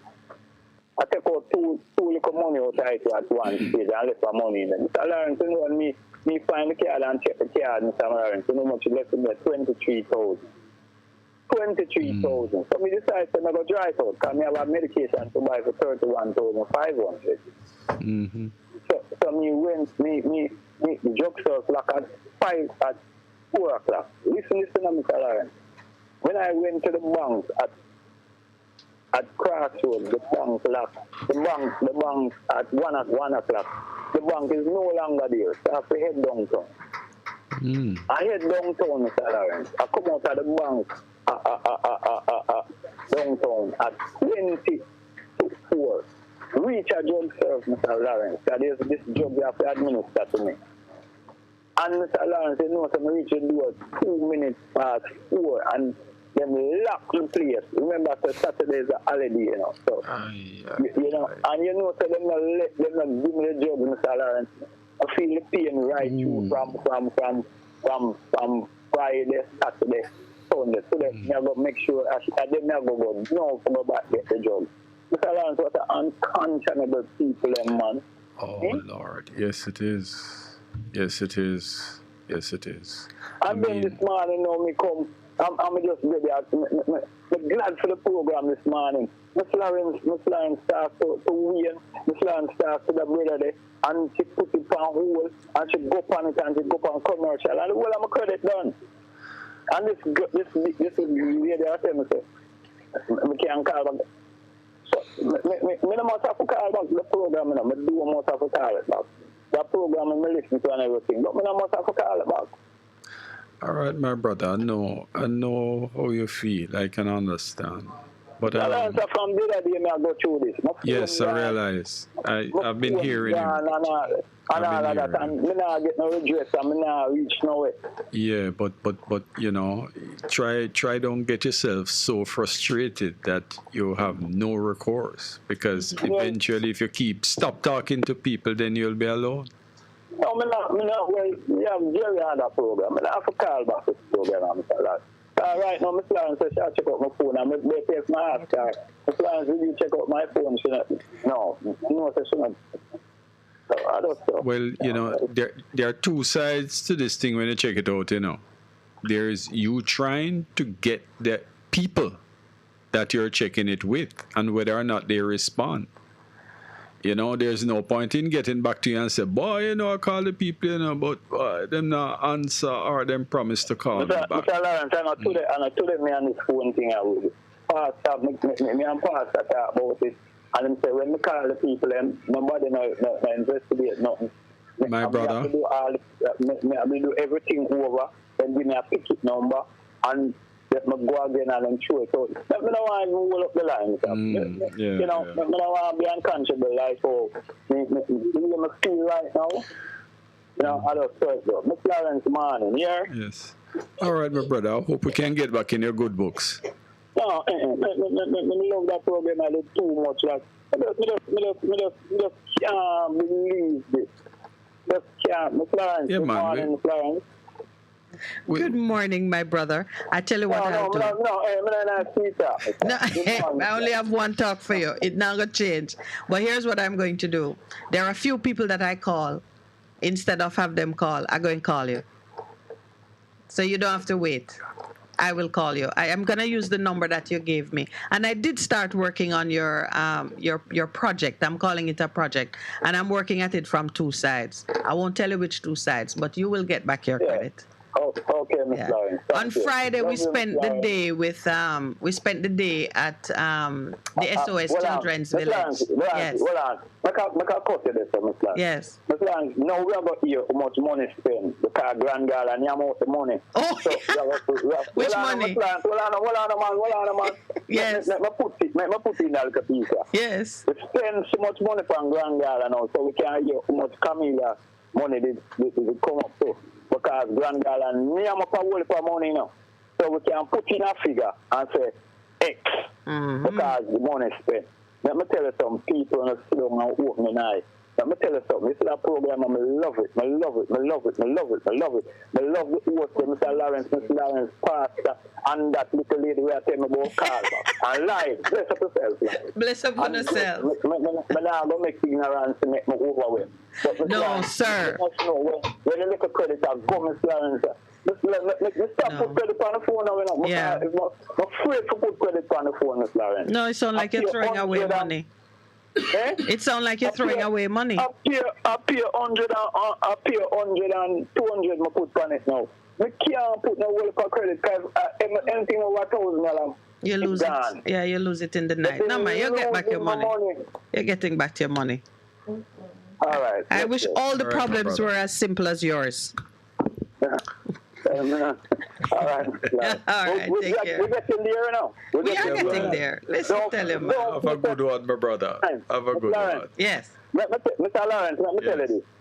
Mr. Michael, man, they got through struggles. Yeah. And we get there. And I was there. We're getting there, yeah? Yep. We will get there. Definitely. Never. We are the world. We are the world, never. Just remember that. We are the world. All right, all right, my brother. Thank you so much. Yeah. Good morning. Welcome to the Morning Connection. Africa love again, my sister. Hi, Ras Gremlin. Good morning. I listen to the brethren talking keen, you know. Yes. I respect his feelings. But when he's there, him don't have to. He said good. I want him leave good. Yes. You know what I mean? Just that little consideration on behalf of him, say. Remember, Mr. Lawrence, as I mentioned, 4 topic, you know. Yes. And the people that may believe, say, when we say a capitalist, imperialist, it means, you know, it's like a building place, a mark that an address that we there. One must understand that this is the mentality or one think. Or one thing that you will not have nothing and him to have everything. Or rather that what you have belongs to me. That's the mentality, you know. What you have belongs to me. Your labor, your children, your dreams, they all come to me. They belong to me. I think Wayne summed it up very well when he said it is really not even the wealth or the how the wealth is used. It's the heart. Right, the mentality. You said the mentality. Because it's the same thing. Yeah. Right. So you see, this is where we have to start from.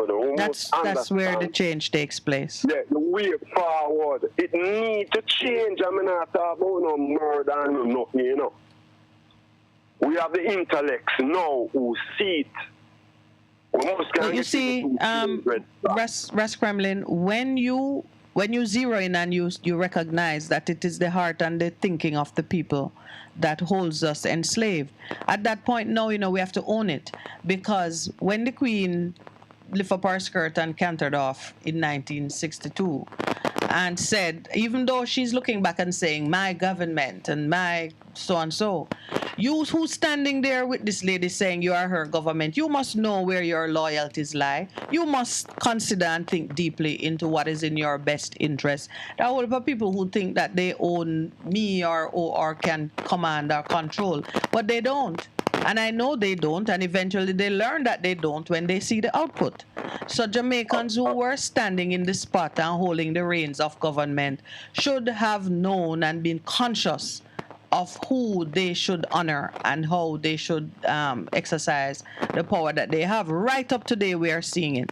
You see the front page of the Gleaner today, if you were looking at it, and hear the minister talking about shoestring budget while they waste our money chasing a personal dream for a lady and trying to convince us that the work they did is some extraordinary work that wouldn't have been done but for this jaunt on which they went, when that's the lady's job.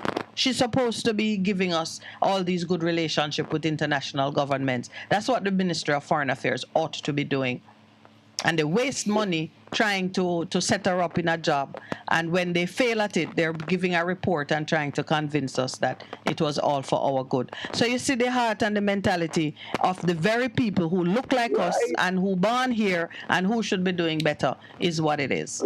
All right, let's take a break. One more little thing. Just one more little thing now. Yes. You speak of evidence. Yes. The evidence for slavery is emancipation. That was our ancestors suffering. Yes. Right? Yes. Without emancipation, we couldn't talk about slavery because they emancipated from slavery. Not mental slavery, no, but physical slavery. Bondage. And come with 10-year what you call it, apprenticeship. With the same strategy, work without pay. Understand me? Yes. We want to understand the thing and we are look the intellect them to come together and call a forum or something in Jamaica. To discuss what we are discussing on the ear now too. So much people who can't get to listen to it. Blessed love. Yeah. Blessed love, Kremlin. Thank you for that. I appreciate it. Oh, time for the break. All right, please stay with us. We'll be right back.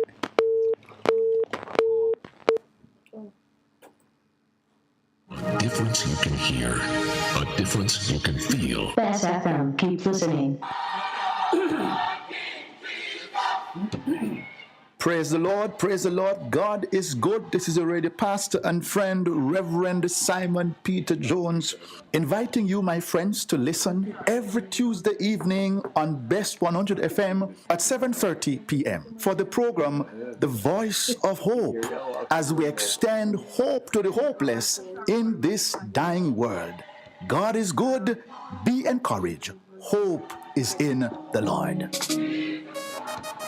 There will be days when you're too tired to move, to drive, but you think you have to because your vehicle won't wash itself, right? But no, you don't have to visit a car wash. 123 Mobile Car Wash will come straight to you. Yes, you heard right. 123 Mobile Car Wash is offering services in Kingston and St. Andrew and St. Catherine. We shampoo and detail cars, trucks, offices, and more. No job too small.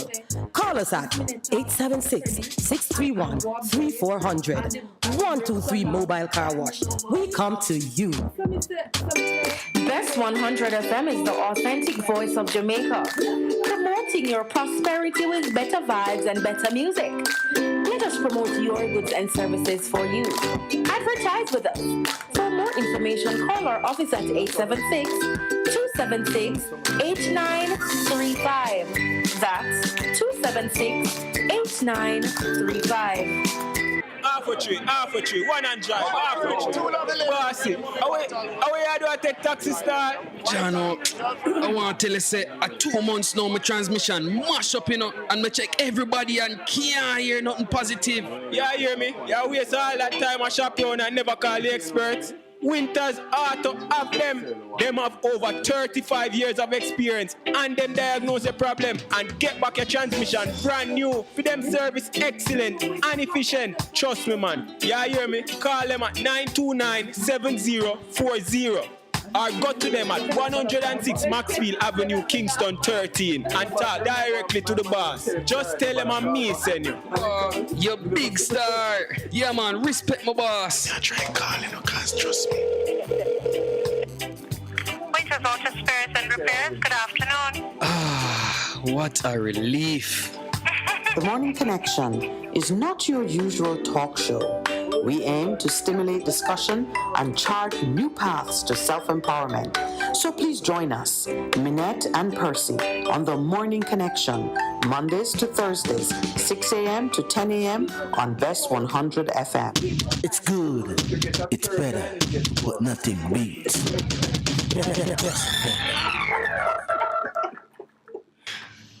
Good morning and welcome back to the Callers Online. Boy, we do apologize for the long holding and so on, but I'm thinking it's so hard to avoid. Good morning, welcome.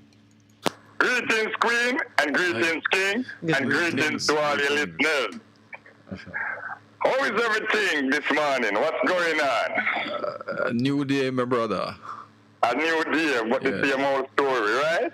Well, hopefully not. We're planning to change it. Old story. All right, Queen, I hear you touched some topic just now, very important. Yes. They waste so much money holding on unto the system for 60 years. 60 long years of slavery, hardship, cruelty, injustice law by the Jamaican government. From 1930 until now, we too have them tight. Until this very moment. When 1962 come and then claim that Jamaica independent, the first thing they should do is fine. Once it's independent, leave the money as it is. Don't change it.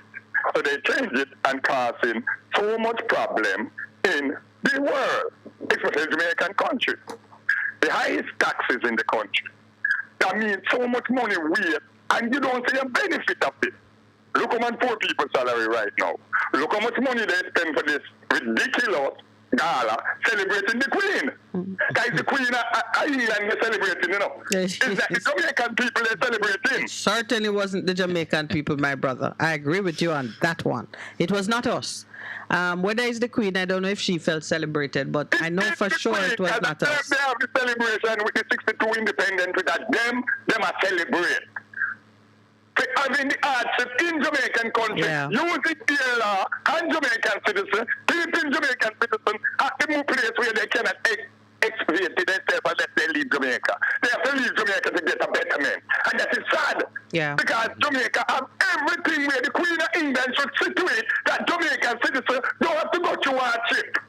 Because she is in charge of the country. The land is called Crown Land.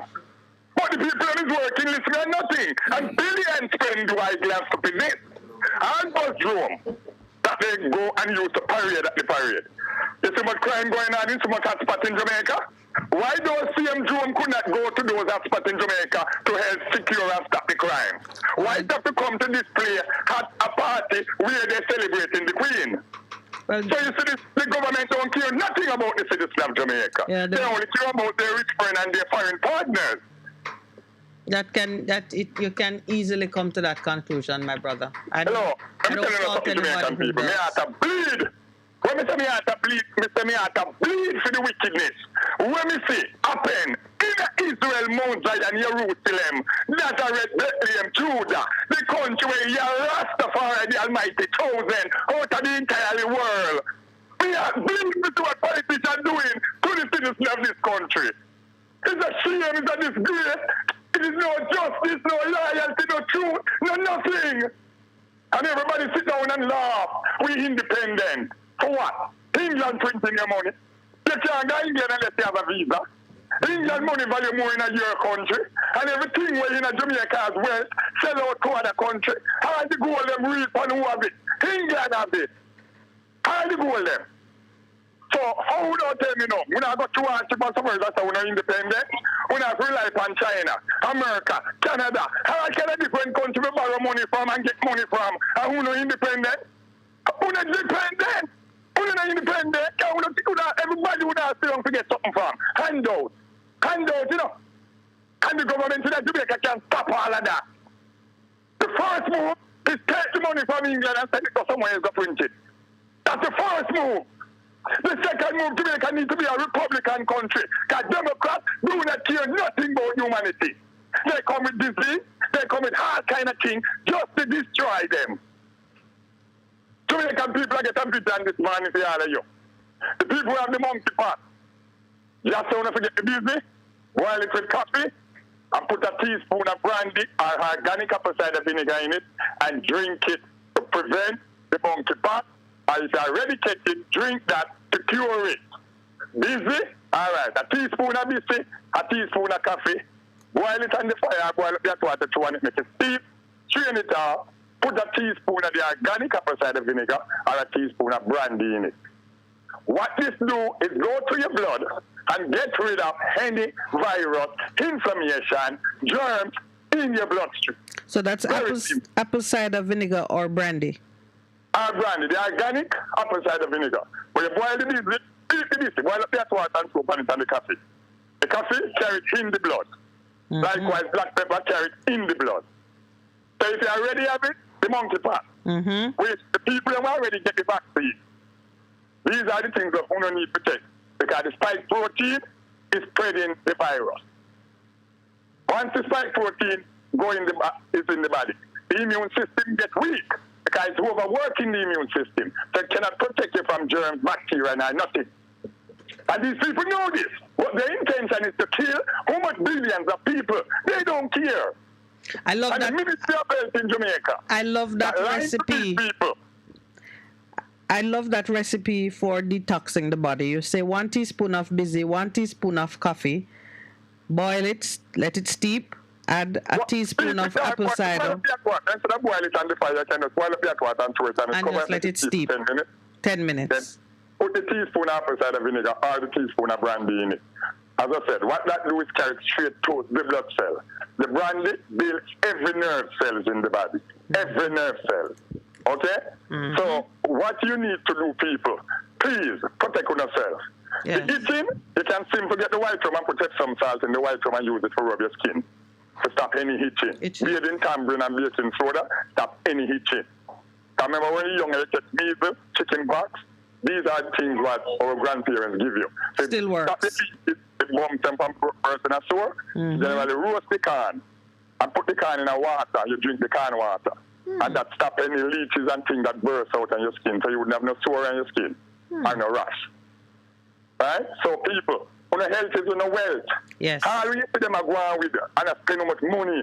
Right now, food needs to start go under the ground. Cocoa, tire, dashing, sweet potato, underground. Food needs to go. Because the day of harvest must come. And when that the day of harvest must come, but the famine is right around the corner.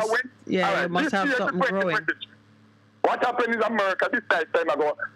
Unleash the monkeypox. Because to them know that all of them, the virus them already in the vaccine, who fully vaccinated, get all of these virus. So they expect these people to have these different diseases. So you have to get on yourself up to date for what's going on. It's not that something then just don't come along and say, yes, monkeypox, so they take this vaccine. The vaccine that they give you, the booster, is nothing to help you all. So you need to build your immune system. Nothing build immune system like vitamin C and vitamin and iron. Iron is the content, iron sulfate, give you oxygen. Iron build your blood. The more iron you put in your body, build your blood.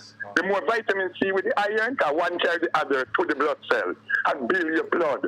Young banana, chop it up with the skins, everything, boil it. With grandmother sweeten it, like a sweetening milk, and keep like a salt in there. It build your blood, drink it for 9 straight days. Young plant, it to the sea. Anything we carry stain, have a lot of iron. So you put those in your body. The highest vitamin C is red and yellow sweet pepper. The ice. Or you boil the lime. Just cut the lime in tree, boil it, put a little brown sugar in it, drink it, clear your lungs. Any lungs inflammation, it clear your lungs. So the people who have the so-called COVID inflammation in their lungs, drink the lime. It's very, very simple. There is nothing hard. Even the seawater, you boil the seawater on the fire and drink it and grab it with it, get rid of any mucus. Put a little Vicks in it, people with asthma. Put a little Vicks in the warm salt seawater and drink it with a little honey, get rid of the asthma. It gets mucus out of your lungs. Right? Because these things were stagnant people and cause diseases to rampart. See, Thank you, brother. Junk food.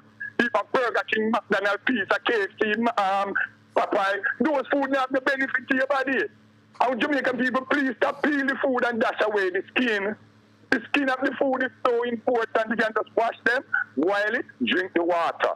You peel the food, you dash away the skin, you feed the hog. You boil the food, you dash away the pot water, feed the hog. You eat the food. There is nothing in the food that you eat. Everything is in the skin and the water that you dash away. That's why. I know that is why some of us eat the hog. Yeah. No, but eating the hog is the wrong thing, because the hog is worm. This is how the pork look. I see a worm. We have to have a part 2 to this one, my brother. Thank you so much. We have another call. Right. We have an. So, when I take care of myself, I want to be good. I love my Jamaican people. As I say, people here who around the corner, because now they have their celebration, disaster right around the corner. So China start war with Taiwan, we want to prepare. All right, my friend. Nothing nice to come. All right, take care. All the best. Love you, bye. Good morning. Welcome to the Morning Connection. Morning. Good morning, Corey. How you guys doing? Very well, thank you. Thanks for holding. Yeah, man. Well, I am a bit curious of our government's risk management approach to what's happening right now. What's the alternative?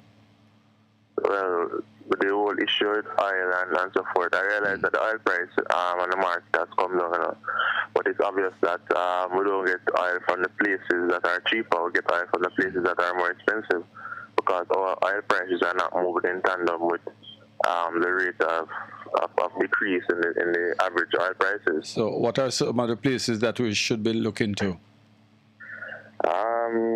Really, OPEC and Russia. Russia? Well, you know the problem over there. I thought you would even mention Venezuela. Why are you not mentioning Venezuela? We can't go back to Venezuela, man.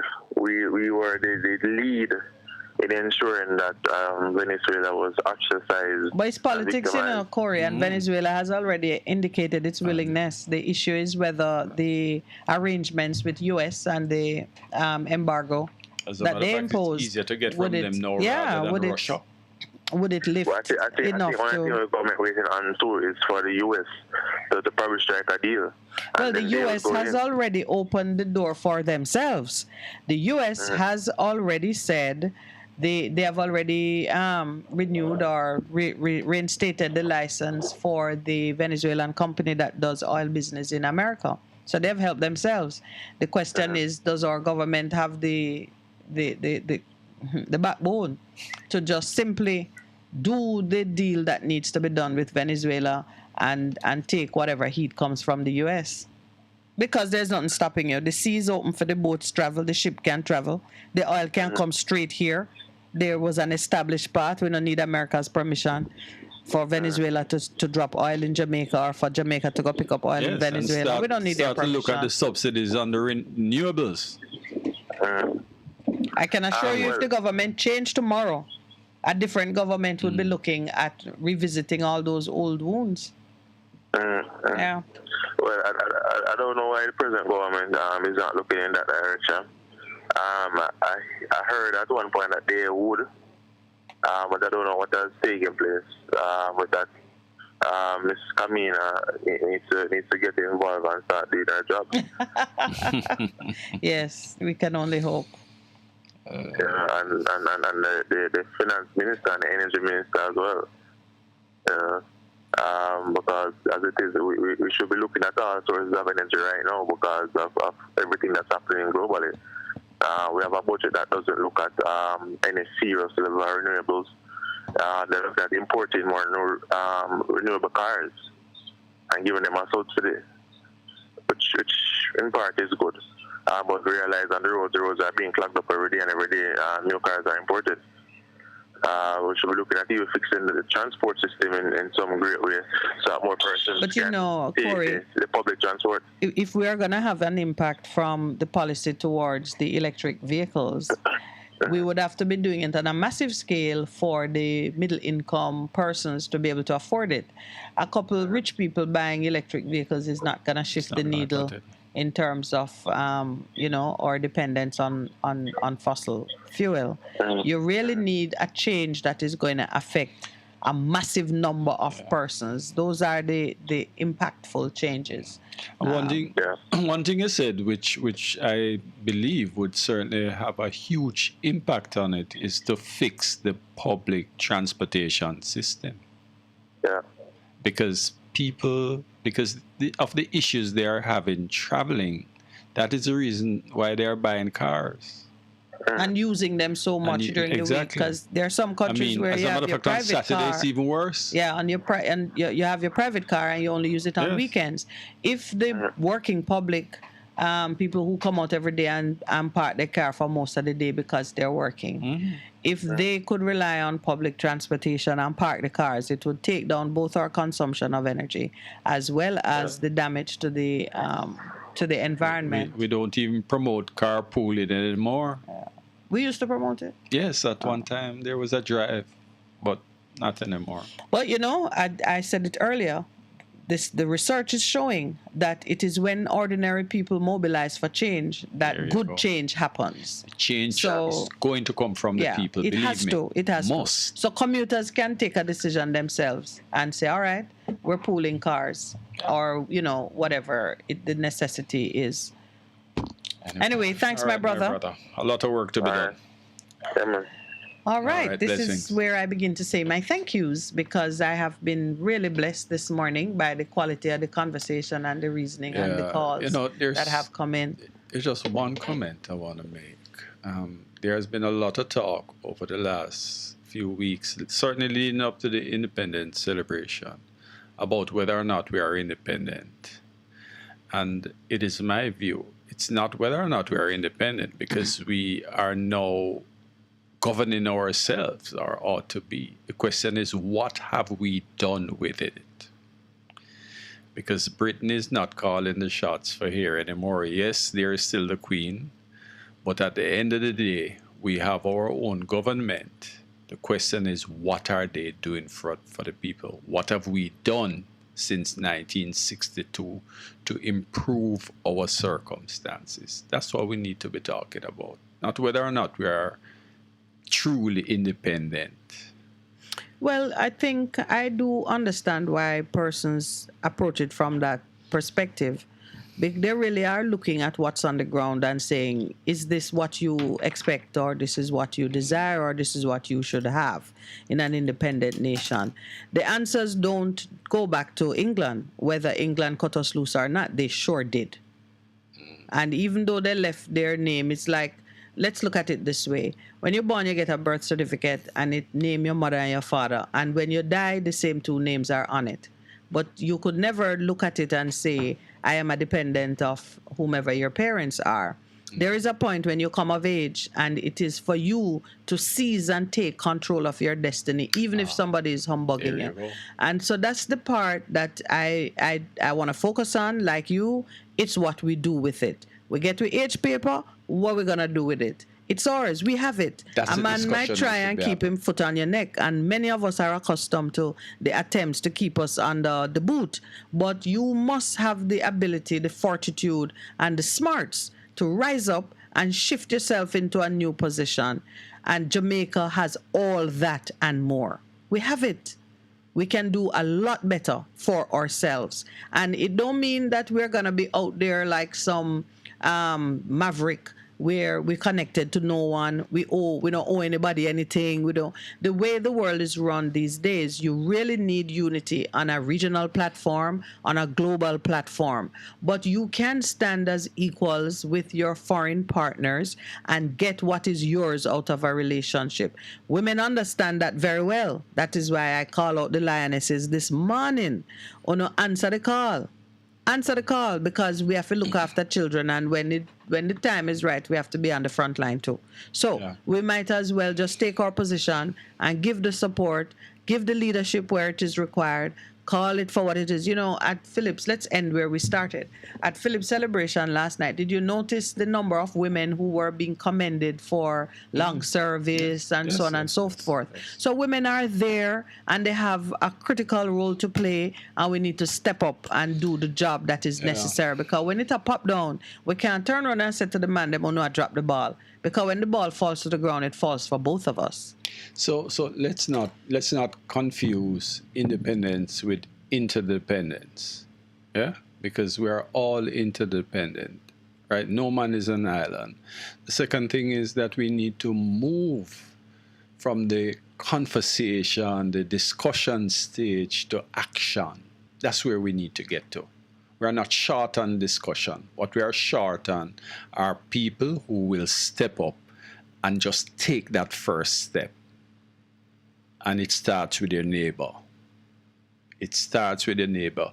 If each and every one of us just take care of our neighbor, then believe me, it comes right back to you, because you are someone else's neighbor. All right, so we're joining hearts and hands in this venture. Thank you all, those online, those on air, for making this morning's show possible. We're trying to elevate the discussion and even broaden the listenership so we can be outside of Jamaica with some of what we're saying, because we are convinced that there's work to be done and we can unify ourselves, both in terms of the philosophy behind it as well as the activities that need to take it forward. So this is the Morning Connection signing off. What song are we leaving with? Etana Roots. Etana. Blessings. Roots. All right. Them can't take my soul,